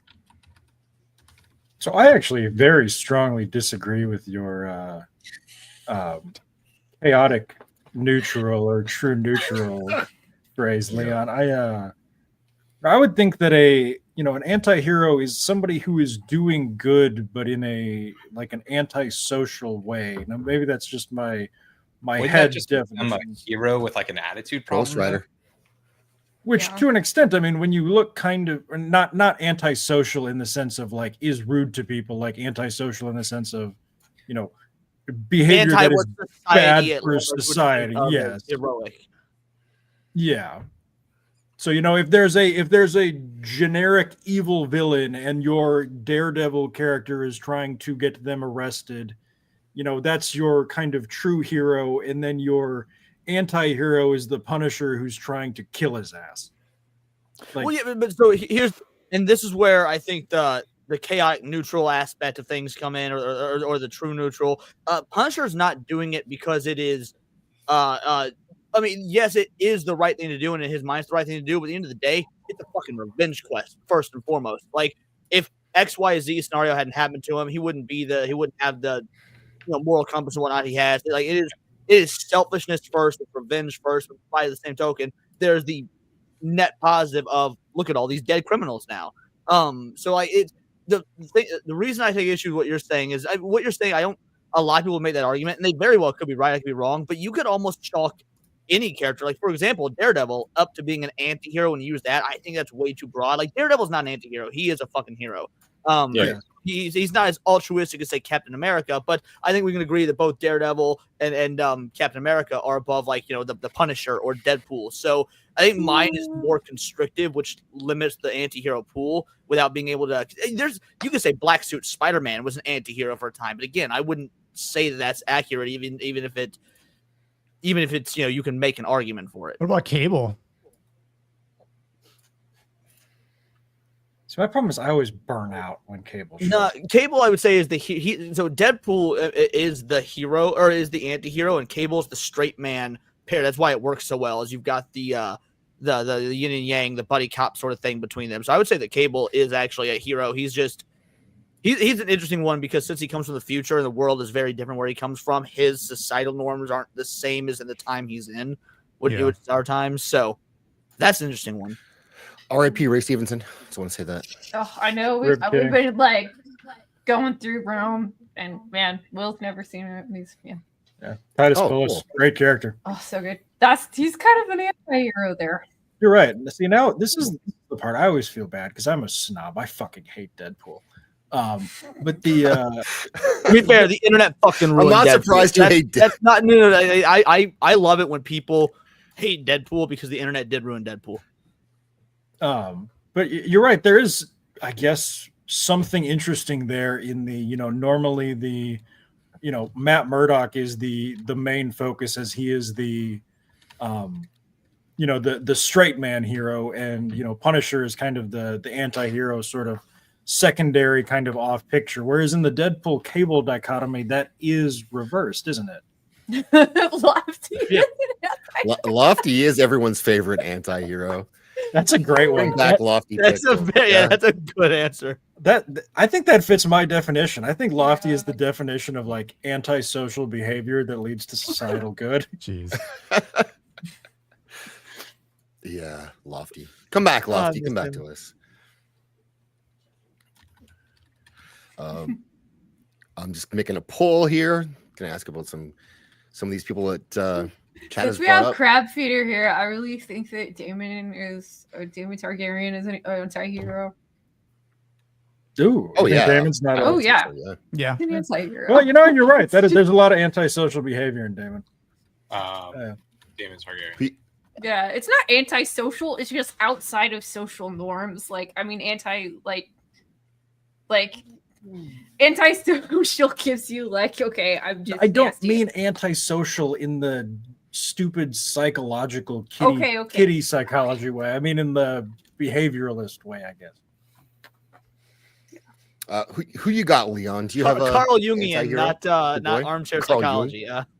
Gotcha. Mad Max would qualify to you. I think someone that said that in the chat. Yeah. Conan the Barbarian. I think so. I think yeah. I mean, it's one of the loose descriptions I've read is that it's somebody who is still ends up doing good ultimately, even though their methods are not always good. Mad Max is an interesting one because there are no heroes. Heroism is dead in that world. Like anyone that even does shit remotely good by accident is a fucking anti-hero in Mad Max because there are no heroes left. Well, I mean, you could argue he's outright heroic because being selfless in a world that's entirely built and predicated on looking out for yourself is incredibly altruistic. Like he has no reason to help others, yet he does. So doesn't that make him like the most heroic character? Yeah, I think that's a compelling argument. Lofty isn't a villain or a hero. He's an ethereal part of the plot, like right on the end of John Wick or Shrek farting. Excellent. Well said. Just so you know, it's storming Tim is pretty the bad goat. where I'm at. I'm hoping my power doesn't cut or anything like that, but just on the off chance it does, if I just disappear, you'll know why. Cool. It was storming here Okay. bad earlier. Let's go. Like Zax is he doesn't treat me nice. Zax, you're not a good podcaster. You don't know to conduct interviews at all. You're a 45-year-old man, and I pray for your family. Josh Templeton is 100% correct. That's why the anti-hero trope is so shit nowadays, because since modern writers don't know how to write George Lucas style true good and evil or J.R.R. Tolkien style true good and evil, every character is a fucking anti-hero because that's like the hip cool thing to fucking do. I think it's challenging for them to write that. But Annie and Katie, do you guys have a favorite anti-hero? And why is it Winston Churchill? Like I said, Idi Amin does not get no. Jeez. No, mine technically is Wolverine, but I guess John Wick. Good answer, Katie. That's a good one. The first one. See, John Wick's a good call because like he does things that benefit society. He at no point is morally aligned with any interest of being a hero. Mine is Roland Deschain from the Dark Tower trilogy. Dark Tower. Good one. Like he does heroic stuff completely independent of any morality. He just wants to get revenge. That's a good one. Can I change my answer? Yeah. Joseph McCarthy. Joseph McCarthy. So interesting that you bring that up, and I kind of helped bring that up, but I did want to see like real life people, and so I thought of the obvious ones that are like a lot of them were like Western heroes, like Billy the Kid, anti-hero, Jesse James, anti-hero-ish, racist possibly, but I don't really care that much about that shit. And so what about his bad qualities? Napoleon? Oh yeah, none. He was perfect. I mean, he was a good shot, I've heard. And so these are what people say Napoleon was an anti-hero. Mark Anthony. Interesting. Fun fact, I live actually in the same area where Jesse James grew up. He's pretty much deified around these parts. You don't talk bad around Jesse James where I'm at. Like it's we fucking love him around here. So yeah, Jesse James to me, he's a full-on hero. Just saying. Lyndon Johnson. Lyndon Johnson might be the worst president ever. Fuck that guy. Bro, someone said Kanye West in the chat. Kanye West for sure. Oh, for sure. That's a win. Was it Douglas MacArthur that got kicked out because he requested 500 nukes to destroy Korea? Oh, I don't know. No idea. I mean, we could have not had K-pop. Oh my god. Right, the popular one right now is Winston Churchill because people are being like edgy boys by saying, well, really, he was the bad guy in World War II. So that's a popular one right now, huh? Which absolutely fascinates Abraham me. There's Lincoln. only two sides really of that story. So if you're not on Team Winnie, and okay, you're kind of backed into a hole on that one. Well, Sentient Dildo, I gotta disagree. General Buttnagel is not an anti-hero. He's a straight up villain. He was just an African fucking warlord with child slaves. Like, I'm sorry. General Buttnaked is not an anti-hero. He's just a straight up villain that's just super fucking interesting. Is Cecil Rhodes a villain? Andy? Hell no, bro. Why? Why? Thank you. By the way, we need to stop villainizing conquest, my guys. Like, bro, is Genghis Khan a hero or villain? Is Napoleon a villain? Is Christopher Columbus? I mean, I'm saying this, and as I'm saying it, I know that half the internet's like, yeah. Goodwin is with me on Abraham Lincoln. Somebody who, especially for him, he's like, I mean, he's just a villain, but like he's good. Is Alexander the Great a villain? No, like, bro, in a time of conquest, you conquest shit. Good morning, Kitty. Absolutely. Andrew Jackson, hero or anti-hero? I say hero. Yeah, I'll be honest. The Abraham Lincoln one, I watched that Razor Fist video. Don't get mad at me, Leon. I like that Razor Fist video. That you did. I was like, wow. It's the only Razor Fist video I've ever seen. Which one? There's the Abraham Lincoln one, and I agree with him completely on it. Okay, that's good. That's the only one I've seen until the one I did the only reaction Razor to, Fist video you've ever watched. That channel. Is Lincoln a dictator? He was. Yes, Lincoln was a dictator. Okay, I love this line of thinking. Did America fail at being a republic during the Civil War? Yes. Yes. The only way you can say that it doesn't is if you acknowledge the sort of Roman definition of republic in which they were very comfortable putting the republic on hold for X number of years if serious shit needed to happen. So the Lincoln is dictator thing, that's from the Tim Pool debate with Konstantin Kisin and the trigonometry guys. And I think I need to watch that. I'm grabbing this one, and she replayed this clip about Tim Pool asking is Lincoln a dictator about 300 times, and so it's now ingrained into my brain. So thank you, Kitty. Thank you for that. And no, there's never an answer given by the English because they don't know that history that well, they said. And of course. Kept asking. He sure did. Spartacus. Ooh, that's a good one. Yeah, Spartacus. I'm Spartacus. No, I'm Spartacus. Bruce McFadden Geronimo? says, I mean, Lincoln relinquished power, right? Well, wasn't he assassinated during his second term? So, like, I guess he by force relinquished power. Ish. More like someone relinquished it for him. Yeah. Anti-hero from Canada. Do you mean Trudeau? I mean, he's not an anti-hero. He's just. I don't know. You guys. I think what awful. it just means Canada itself is the anti-hero. Yeah. The whole nation of Canada. So it's the Sir mooses. Francis Drake. Oh, it's the mooses. I like these ones. Those are good. Thomas Edison, probably. Yeah. Oh my god. No. Thomas Edison's a villain. Tesla was the Tesla anti-hero. would be the anti-hero. Yeah, Yeah, Tesla's Tesla's the Edison is the anti-hero. villain. Yeah, for sure. Oh my god, the like Welcome, Lord Shadow. freaking like AC versus DC war, and when they electrocuted the elephant, like, yeah, F you, dude, get out. Yeah. Elephant's got to go though, right? She would hurt So Pit anyone. Brett says just Mike let it be. Myers. There is no anti-hero in that scenario. It's just Mike Myers is the villain and Dana Carvey's the hero. Like that's the juxtaposition, Pet Brett. I want to get into modern writing and what sucks, but just take a look at these box office numbers. Anti-hero, monsters.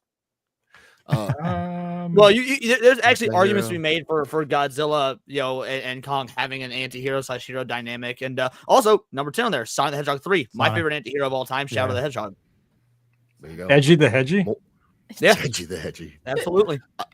My husband made me watch like two of the first two movies. I haven't seen the third one. We gotta watch that. They're the best. They just keep getting better. You know what? They're good for what they are, and they know what they are, and they do that really well. And I'm gonna be real. They softened it a little bit, but I was surprised with how well they portrayed some of the. It was cool in video games, in children's video games in 2002 to have the military shoot a 12-year-old girl in the face. That was fucking awesome. And the fact that sort of happens in the third movie, I can't believe they did that in the kids movie in 2025. I'm all right with it. Who are you referring to, Molly? Fëanor, from the Silmarillion. Yeah, Fëanor. I would always say that to Molly instead of typing my response out, because he does have a lot of, like, from what I remember, he has a lot of rage for what happens to the Silmarils. So he's got like that rage, that revenge. Now, he obviously has a lot of passion because of, like, him being one of like the highest elves, of course, but he's so prideful, and that ultimately like is the big consequence that he has to pay for his actions. So it's like he has such a tragic ending. I mean, he goes out like a beast, but it's like if he wasn't trying to be how he ends up like responding and trying to have like a cooler head at that point, then I think he probably would have lived. Yeah, I mean, he past takes the first the age? curse on it. Like, Yeah, so it's. I mean, like, I wouldn't say like he's like a, I don't know if I would really say like he's comparable to like Wolverine, but yeah, Wolverine has changed so much in recent years. It's hard to make that comparison. That's what I'm saying. Like, I can't really compare him to someone like Wolverine as an anti-hero. Yeah, to me, Wolverine's character died with the Death of Wolverine comic back in like 2016 or 2015, whenever that was. I've not even attempted to read anything after that. I would make an argument you could probably go back to the second Fox X-Men movie, but yeah, I think Magneto's my favorite comic book anti-hero. Fëanor's Detective is goated, like a villain, but like, I don't know. Yeah, no, Magneto's a straight up villain. Like he's just he's a villain who you can. Magneto's a sympathetic villain done right. You can, Holocaust survivor. Once he becomes the thing that he hates, wanting mutant supremacy. Like he's a very compelling villain, and that makes him interesting. But he's still a villain. Mm-hmm. Yeah, it's the same as like people who say Walter White's an anti-hero. I'm like, isn't he just a sympathetic villain? Like, well, so Walter White that's actually starts off like he runs the. That's what makes Breaking Bad such a fantastic show is that Walter White starts off as more of an anti-hero character and descends into pure villainy, and that's what makes I had trouble they can watching always that, go like the right set of circumstances can send an anti-hero one way or the other down the path of righteousness to become a full-on hero, or down the path of villainy. Like Vegeta in Dragon Ball is an excellent example of that. Vegeta starts off as villain, becomes anti-hero, eventually he's a full-on hero. He runs the gamut. But Walter White is a failed anti-hero.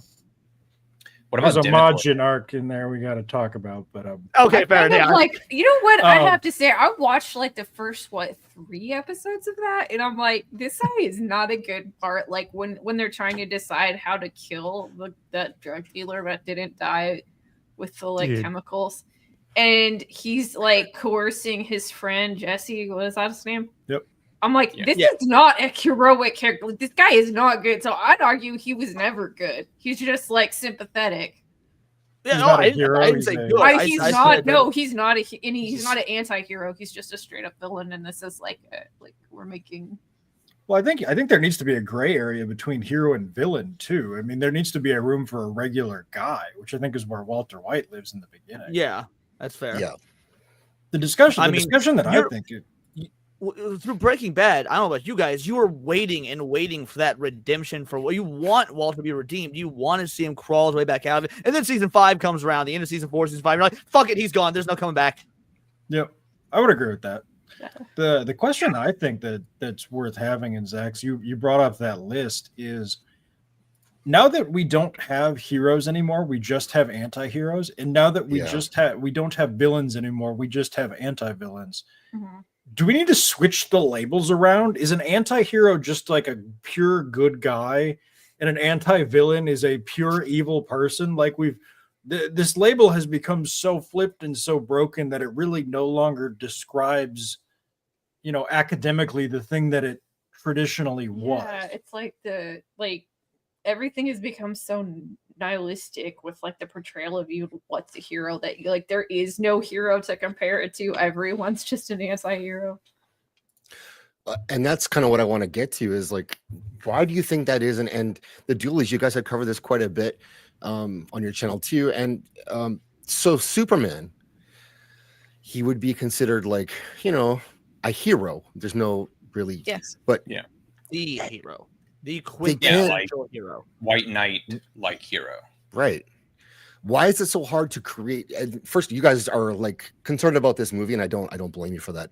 But why do you think it's so difficult now for people to write a hero? Because I think that in order to like make a story interesting, you always have to in some way either be tied to where we are now as a society or reflecting on where we are now through like a trip to the past or the future, right? Because a story completely devoid of human experience doesn't make a whole lot of sense. The problem with Superman is we don't know how to apply him to our time without people worrying that it becomes like nihilistic. But that I think is about where we are as a society. And so I think you saw that with like the previous iteration. People didn't like Man of Steel, but the dude's pretty much just being Superman, but in our world. And so, like, unless you want him to be like autistic and not recognize the stakes of living in, after the millennium of like America, I don't understand what you'd want. And then moving now into this new movie, there seems like there's this desire to like launch back into the 70s. Like people keep talking about wanting this Silver Age portrayal, but there's a reason that comics go in ages and we don't just languish in them forever. And so I don't think that is a substitute for applying characters to something that makes sense. And I'm not talking about modernizing it. I'm just saying, like you use characters to tell stories. Modernizing is the right word. There's a difference between modernizing and modernity. Yeah, fair enough. See, that what you just said bothers me. Because what you just said is if it doesn't relate to like your life or the current world, it's not interesting. No, I said human experience. Okay, I think what Andy was trying to say, and correct me if I'm wrong, is that there is a certain level of timelessness that's going to be in human stories. However, you also, when you're writing a story, let's be real, we're in 2025. We're 25 years into a new century, effectively. There's going to be certain like visual and real and aspects of the modern life that's going to be more relatable at a surface aesthetic level, and then you need the timeless stuff underneath it. Like you're gonna want to see smartphones in a Superman movie because we live in fucking 2025. Was that what you mean? Yeah. Like not this kind of moral thing you hear or this modernity stuff where people are like, oh, I need to share my unique experience. I'm saying I think we can all agree there are universal stories through history, right? That we can all as human beings associate with, right? And like in order to tell those, you have to also underpin them with like things that people understand and want to see. Like, do you want to see, like, for instance, a Superman film set in the 20s where people talk like they did in the 20s with Model Ts? Good question. Like, Well, I don't know the answer. That's why you can do "Oh Brother, Where Art Thou," which is the Odyssey, but in the 1930s. Because that story is timeless. Or Godzilla minus zero. Yes, but and I agree with everything you're saying, Leon. But in "Oh Brother, Where Art Thou," they're telling a story that they never would have told that story in the 1920s. So they're using the 20s aesthetic. You would never have a story about, infidelity, sirens, because those things were not culturally talked about at that time. They may not have even demonstrated divorce back then. And that's like one of the plots of it. So you have things that we understand to be things that people experience and want to discuss and analyze, but you use the aesthetic of the 1920s and you create like a really cool movie. I think that's fair. I think I think the problem with Heroes more than anything else is, and forgive me, we kind of got tracked. Is you said something about you have to have like a message that, and again maybe I thought you said you had to have some like a message that relates to like the now, and maybe it was more of a general human condition now rather than like a hyper specific now. We can only understand what we experience as the now. And so anything you put on screen or in a book, it will always be related to our modern understanding, like because we understand what we understand. Whether it's to contrast or compare, that's the only tools that you can have when creating a story. Gotcha. And see, I absolutely loathe when you get I go back to the Wheel of Time always, where they talk to, it's a story that's supposed to be in basically a pre-Enlightenment, era, where the characters talk and act like goofy teenager millennials. Yeah. And okay. I don't think that's what he's talking Okay, about. you and I owe you an apology. I completely missed what you were saying. I think so. To give an example, the stuff that we've been talking about recently with the leaks for the current Superman movie is one of the leaks is that one of the issues with Superman is that they're going to have mutant monkeys on the internet creating a cancel culture hashtag attacking Superman, and that makes him sad. I don't personally think that's something that should be in a Superman movie. Yeah. And to like clarify, I was answering Zach's question of why I think it's so hard for them. And I think it's because the wrestling between, like, for a story to be iconic and timeless, and I think that's what everybody wants from Superman, you don't want to like look at this film 5 years from now and be like, oh my God, this is literally just handling online trolls, right? Because that may or may not be but you could make a more generalized approach about hate or prejudice, which is totally fine. And so it's always that balance of like, we know where we are and what we encounter and where that analogy comes from, but then like not necessarily picking the right characters to explore that, especially when you have a character like Superman, who it seems like people want to just be a very pure figure. Okay. But if a very pure figure is being used to respond to a time where the creator is saying, I want to deal with this very unpure thing, how does a pure character handle that? Do they autistically sit there and just not notice it like Forrest Gump, which is one way you could do it? But do you want that? Never go full Katie. Don't start. That's all I'm saying is there's some stories that fit into certain characters because of what those characters are capable. I mean, we talk about this with Star Wars all the time. They try to tell stories in Star Wars that do not fit into the Star Wars universe. They just don't. And people say, oh, but what they're doing is they're translating what we experience now into that. It's like, no, you don't. Like it's such a shallow and on the nose comparison. And then people ask, why does Star Wars not feel mystical and wondrous? Because like, it's just, they're just not grappling with it well, I think. Yeah. Okay. So we have a crisis of nihilism in modern society. Now you can attribute that to whatever you want. People, the vast majority of people, walking away from organized religion, the oppressive media apparatuses around us all the time. But I would say in a post 9/11 world, there's a crisis of nihilism, and that is all. And if you've been raised in that for the last 24, 25 years, and you're now the writers and the creators, and that's the world you're under this impression that that's normal, when I don't think it is whatsoever. Like, again, Superman works as a character because no matter what time, no matter what era, the whole Superman it's not about just the big strong guy that can fix everything with his muscles. He's so overpowered. No, it's a story of a god amongst men choosing the path of man, and that is always going to be a timeless story if you understand that story, as opposed to getting caught up in the nihilism you've grown up in or whatever. But that's a great point, Leon. We can't even agree on that right now on the internet, because I fully agree with that. That is inherently what Superman is. Like the Superman coming to Earth and choosing humanity is inherently hopeful. No matter how he gets there, the choice to assimilate and be human is hopeful. There are people who right now will tell you that's not what Superman's about. He's a man who happens to be super, and that is not true. Like how do you separate the fact that he is different? And then you hear all these people saying, like, I don't want to see people treating Superman different. Or as like a messianic figure. And I'm like, but or as special. It's like, but he is inherently special. And how he handles being special is like one of the things that you can explore with that character. Yeah, that's a good point. Yeah.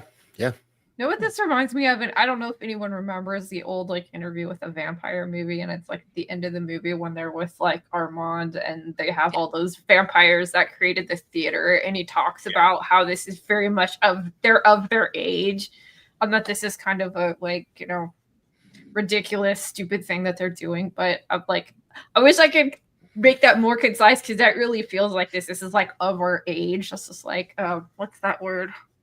Anachronistic. Not anachronistic. It's like we're just talking about it. It's like it's like the zeitgeist. There we go. Verisimilitude? No, it's like the zeitgeist. It's like the feeling of the age. It's like nobody we're not the age where we're having like, this is good, this is evil, this is a hero, this is a villain. Everything has to be gritty. Everything has to be realistic. Everything, and that translates into like anti-heroes just becoming back to John Walker, which is where this all started. Is there's a contingent of people that view John Walker as a villain, and a contingent of people that view John Walker as a fucking hero. And to the people that view him as a hero, we're sitting here, how could you view him as anything other than a hero? But to the people on the other side who view him as a villain, they think we're insane. How can we not view him as anything other than a villain? And there's no concise agreement on what heroism is. I don't think I wasn't around in the 70s, but I don't think back in the 70s there was any discussion about how the rebels were actually probably the bad guys in Star Wars, because they were actually terrorists technically, like shit like that. That's a mindset that came around, I think. And again, I'm a bit younger, so you guys can correct me if I'm wrong. That's a mindset that started to come around in the mid to late 90s. Mm-hmm.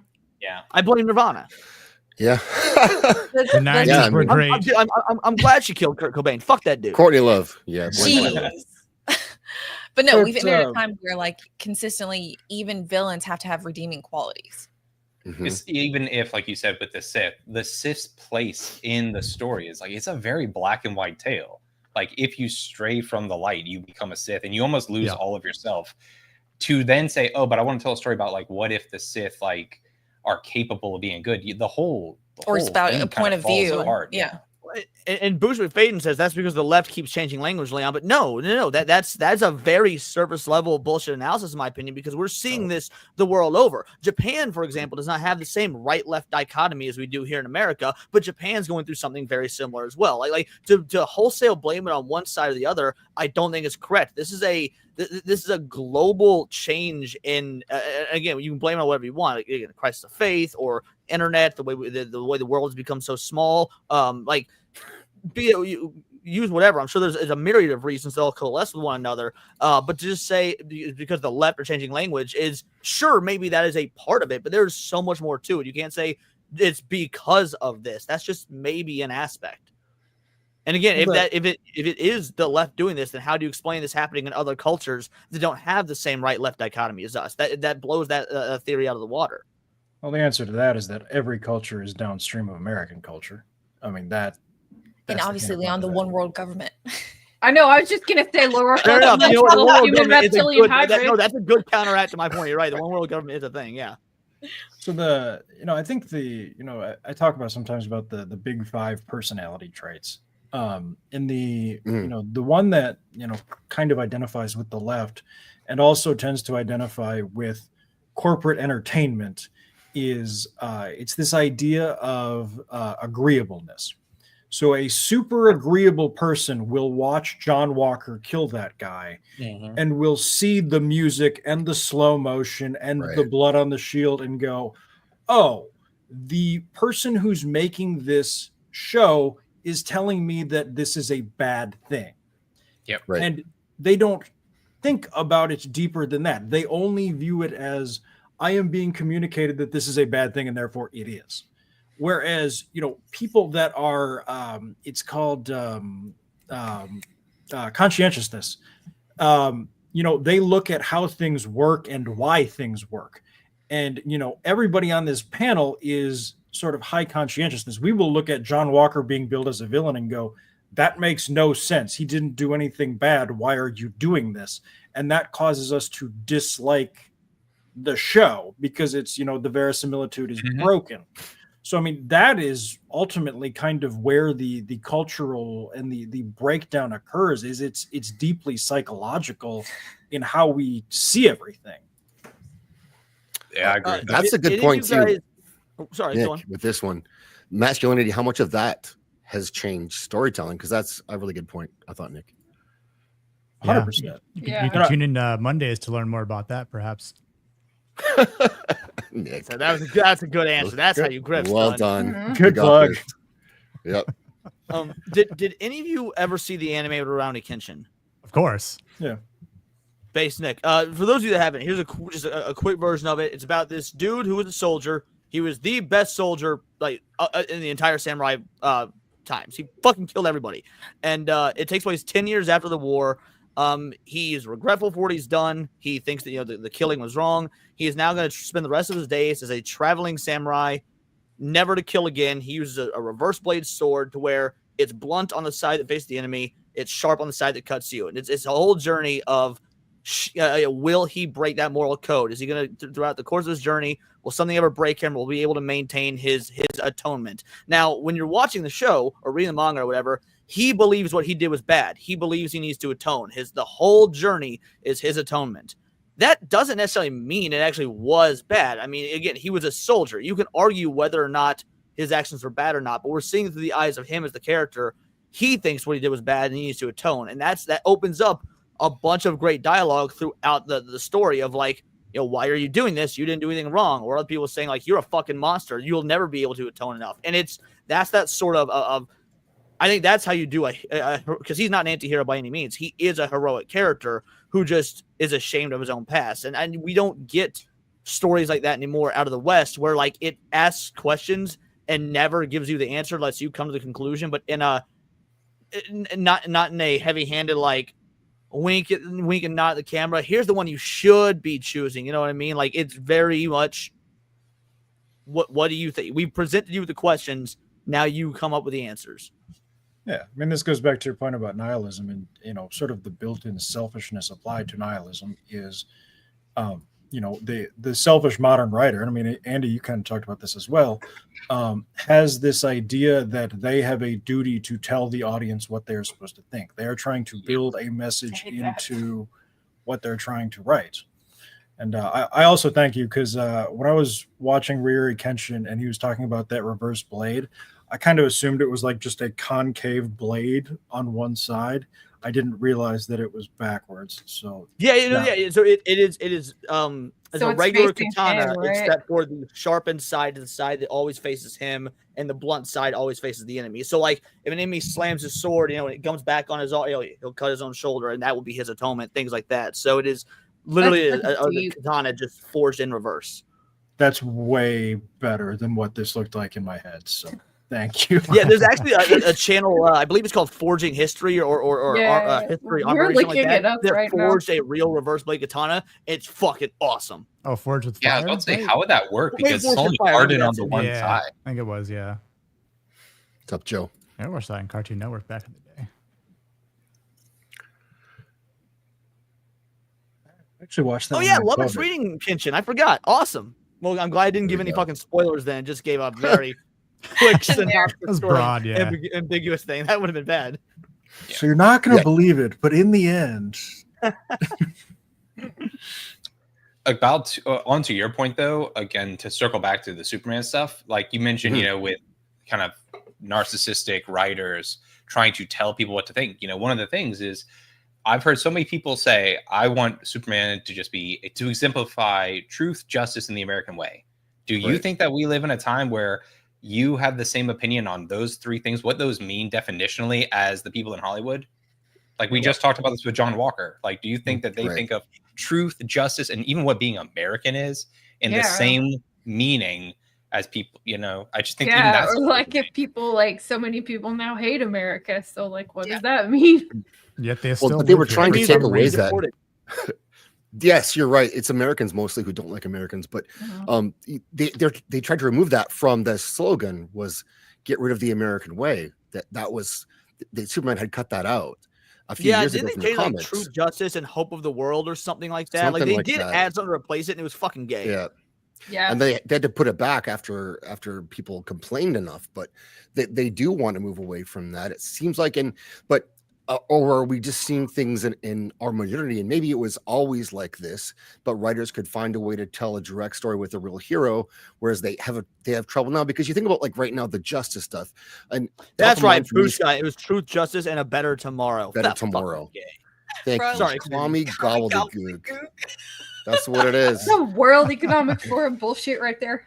So this is a question that I've had, and I've been meaning to fight with Leon on this actually. Leon, you talk all the time about how we need to go back to the 90s with our entertainment and our culture. And I was sorry, go on, my bad. Go ahead and finish. And Zach's what Zach was saying is, it's not like there wasn't a whole bunch of commie propaganda bullshit in our kids stuff in the 90s anyway. So I'm not actually talking about the process of what it was made. What I mean is the spirit of we aren't bogged down in the politics of all that shit. We can separate our political opinions and biases. And like, for example, if you go to this is the example I use all the time. If you go to the comic shop now, you're arguing over whether or not the MCU is woke instead of arguing over who's going to win a fight, U.S. Agent or Captain America. When I say I want the spirit of the 90s to come back, I mean being able to just nerd out and leave politics at the fucking door regardless of what side you're on. Gotcha. Okay, that's a good answer. It could actually make better. Let's be real. Captain Planet with some straight up propaganda. I'm under no delusion. I do remember that. Last time my dad ever hit me was because I was watching the that Don show. Cheadle Captain America. That's Captain the best. Planet? Captain Your America. dad was not wrong. That is the best version of Captain Planet by far. I was so confused why he was so mad about that. I was like, it's just environmentalism. Or like Ferngully. Do you remember that? Ferngully. So funny. Avatar, you mean? I've never seen Ferngully. Really? Really? I've never That seen was Ferngully. totally environmentalism, You'll like be kids fine. cartoon. Have you seen? get- You probably weren't even born, babe. I saw Ferngully once. Ironically, it was my sophomore year of college. I think I passed out drunk about 40 minutes into it. No one thought Captain Planet was cool. Yes, kick Leon Shippy. That's not a bad call. So right now I got a few debates actually this week with people in real life about the Tesla thing and how like I don't understand how people can justify damaging someone's vehicle or setting it on fire or whatever because they don't like someone else who has nothing to do with that vehicle except for in name only. And so like heated debates with people that I know in real life, and I can't fucking wrap my head around how you can justify that stuff. But this is all coming from the place where all they do is justify this stuff. So, that could be the source of why they can't tell a story that is truth and justice Or the maybe that's American the way end that's result compelling. of that, is that like the things that we look to give us meaning in our culture, like the stories we tell, the legends that are important, and a lot of this sort of pop culture stuff has become like the legend of our culture. I mean, people aren't looking to religious stuff. We don't have like super nationalistic sort of things. They've destroyed that. So now the things that we are saying, this is the sort of stuff that gives our life meaning and how we like create our identities around it. That's being subverted. And so, yeah. So it's like they've destroyed our beliefs and our hopes and everything and given us this like sad view and a darker view. And that it's just changing the way people behave and their outlook on life. Yep. I think. Oh, sorry. Go on. I talked about a little bit about kind of the agreeableness psychological factor, and I actually do think it's devastating to people who are lonely and who don't have large communities. Yeah, because their only sort of social interaction is with fucking Falcon and the Winter Soldier, and like they're getting their social interaction and their moral direction from trash. And it's just leading to them having trash belief structures. Yeah, exactly. I see this all the time.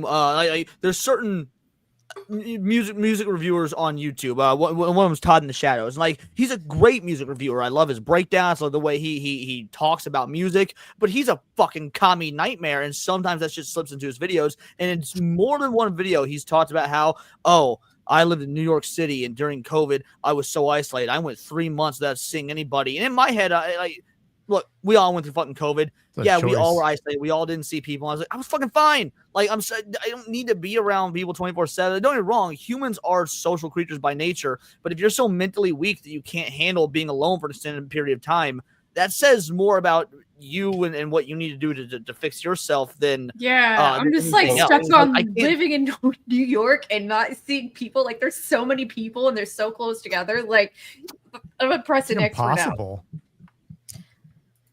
And now Nick made a good point. That was a choice. Yeah.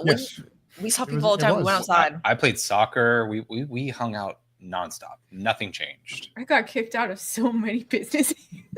Yeah, I'm like, we went outside. Like, go outside, touch grass, people. Go outside, nerd. Yeah. After those like first like maybe couple of months, it was like, all right, we're tired of this. Like, let's see actually what happens. And at least here in Florida, a lot of people just started to kind of live how they used to. Mm-hmm. More people obviously didn't rely on the masks as much because it was like, I love it. I forget where I mentioned this, but I love it. I have a good buddy of mine is a RN, and when I saw a picture, when he sent me a picture of him at the hospital in a legit full like hazmat suit, and I'm like, if that's what you're wearing in the hospital, and we're just wearing those like paper cloth masks, like what good is it going to do? Then? Like, you're either going to get it or you don't. Yeah, if masks work, like how come pants don't stop farts? Joe, here you go. Those fart particles are strong. This is for you, Joe. Thanks for your 7 months. He broke out my window. Which one?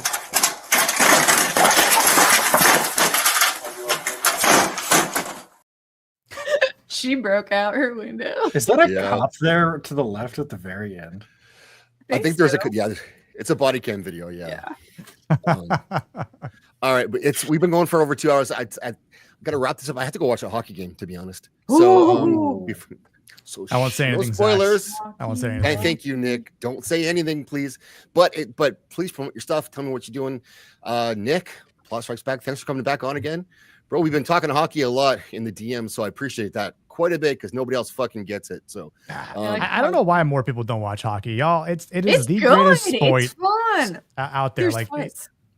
it's you're scared. There are a lot of fights, a lot of manly hits. Like, it's not like soccer or basketball when you bump into my shoulder, or like someone flops. Like, I mean, these are people getting hit to the face with sticks, pucks, body checks. It's like it's a manly sport, which is why I played it for many years. You're allowed to fight. You're actually allowed to fight, not get suspended or crap like that. But okay, so yeah, my pleasure, Zach, is always Great to be on here with you guys. Thank you, Joe.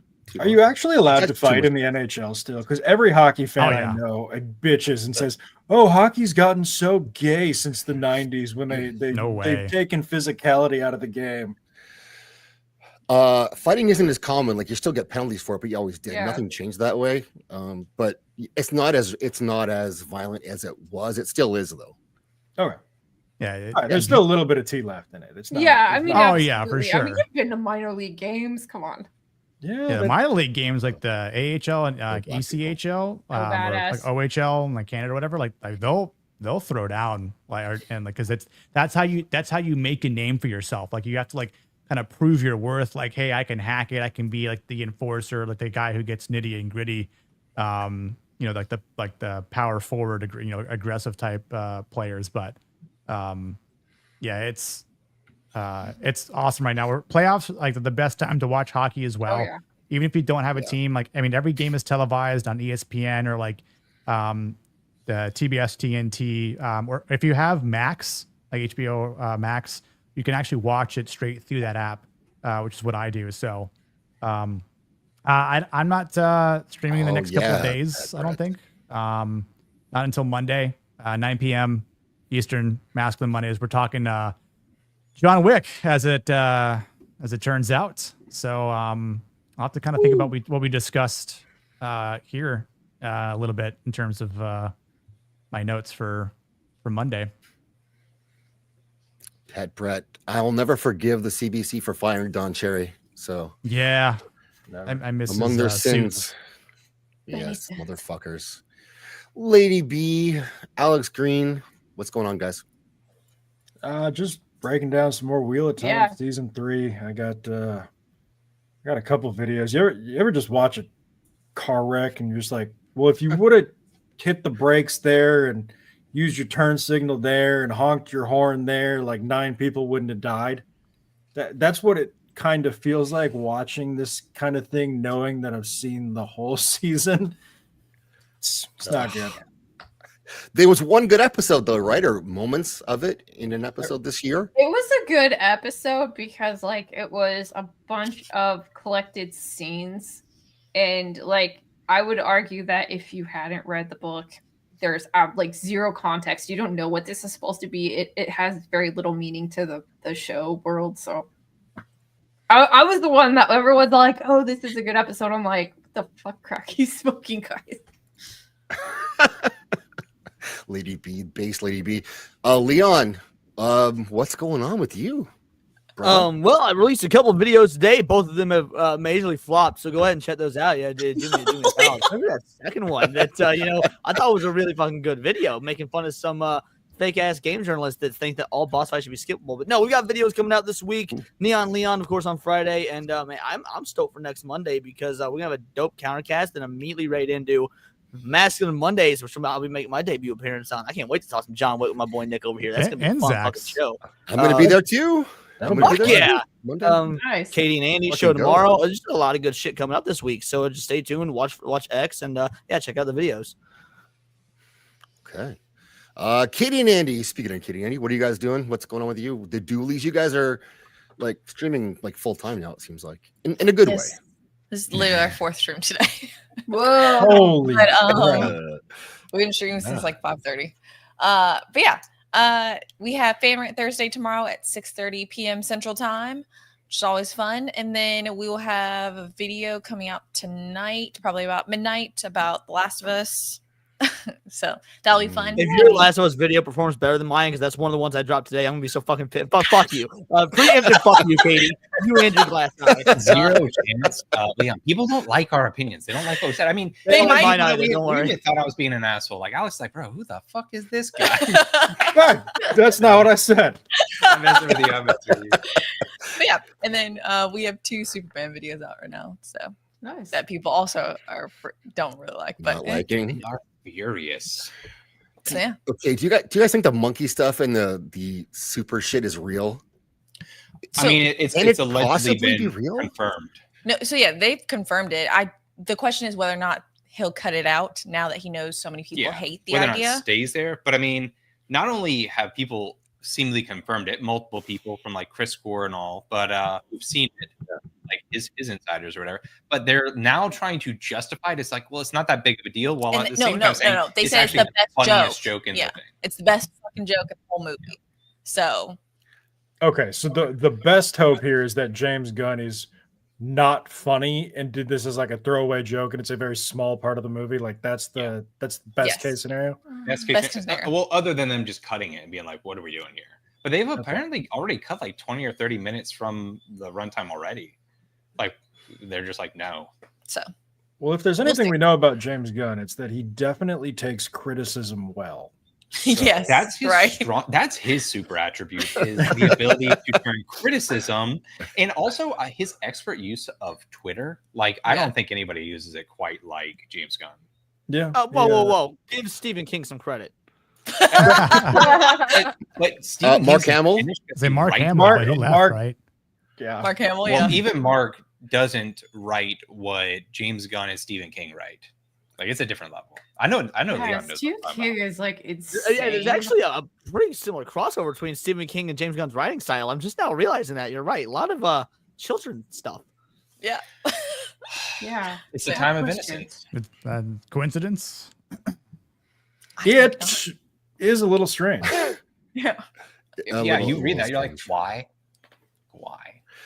Which it makes sense why then he would feel that in the Superman movie there should be monkeys at keyboards making fun of him, because that's the worst possible thing that could happen to somebody. I'm happy that Kaida got cast in a big blockbuster movie. Okay, like there it is. Yeah. You did it. All right. For me, I'll be back on Saturday night, and in between then, I think I'm on Nadia's show Friday. Are we on, Nick? Stranger Things? Is that happening this Friday? Yeah. No. Week off this week. Different mind. Okay. I won't be there then Friday for sure. But I'll pop up places. I'll let you know. I'm trying to use my my posting abilities to help direct people. After this show is over, I'm going to send all of you over to see Kitty as she's diagramming a debate. So let's go hang out with her. She's awesome. I'm going to be there tomorrow night, very late tomorrow night on Kitty's channel with the Thinkers, doing a think. And otherwise, thanks everybody for hanging out tonight. Thank you, chat. Thank you, panel. Thank you, Raiders. Appreciate everyone. With that, everyone knows it's time to stand up and show respect for the trans people. Oh yeah. Good night. Good night.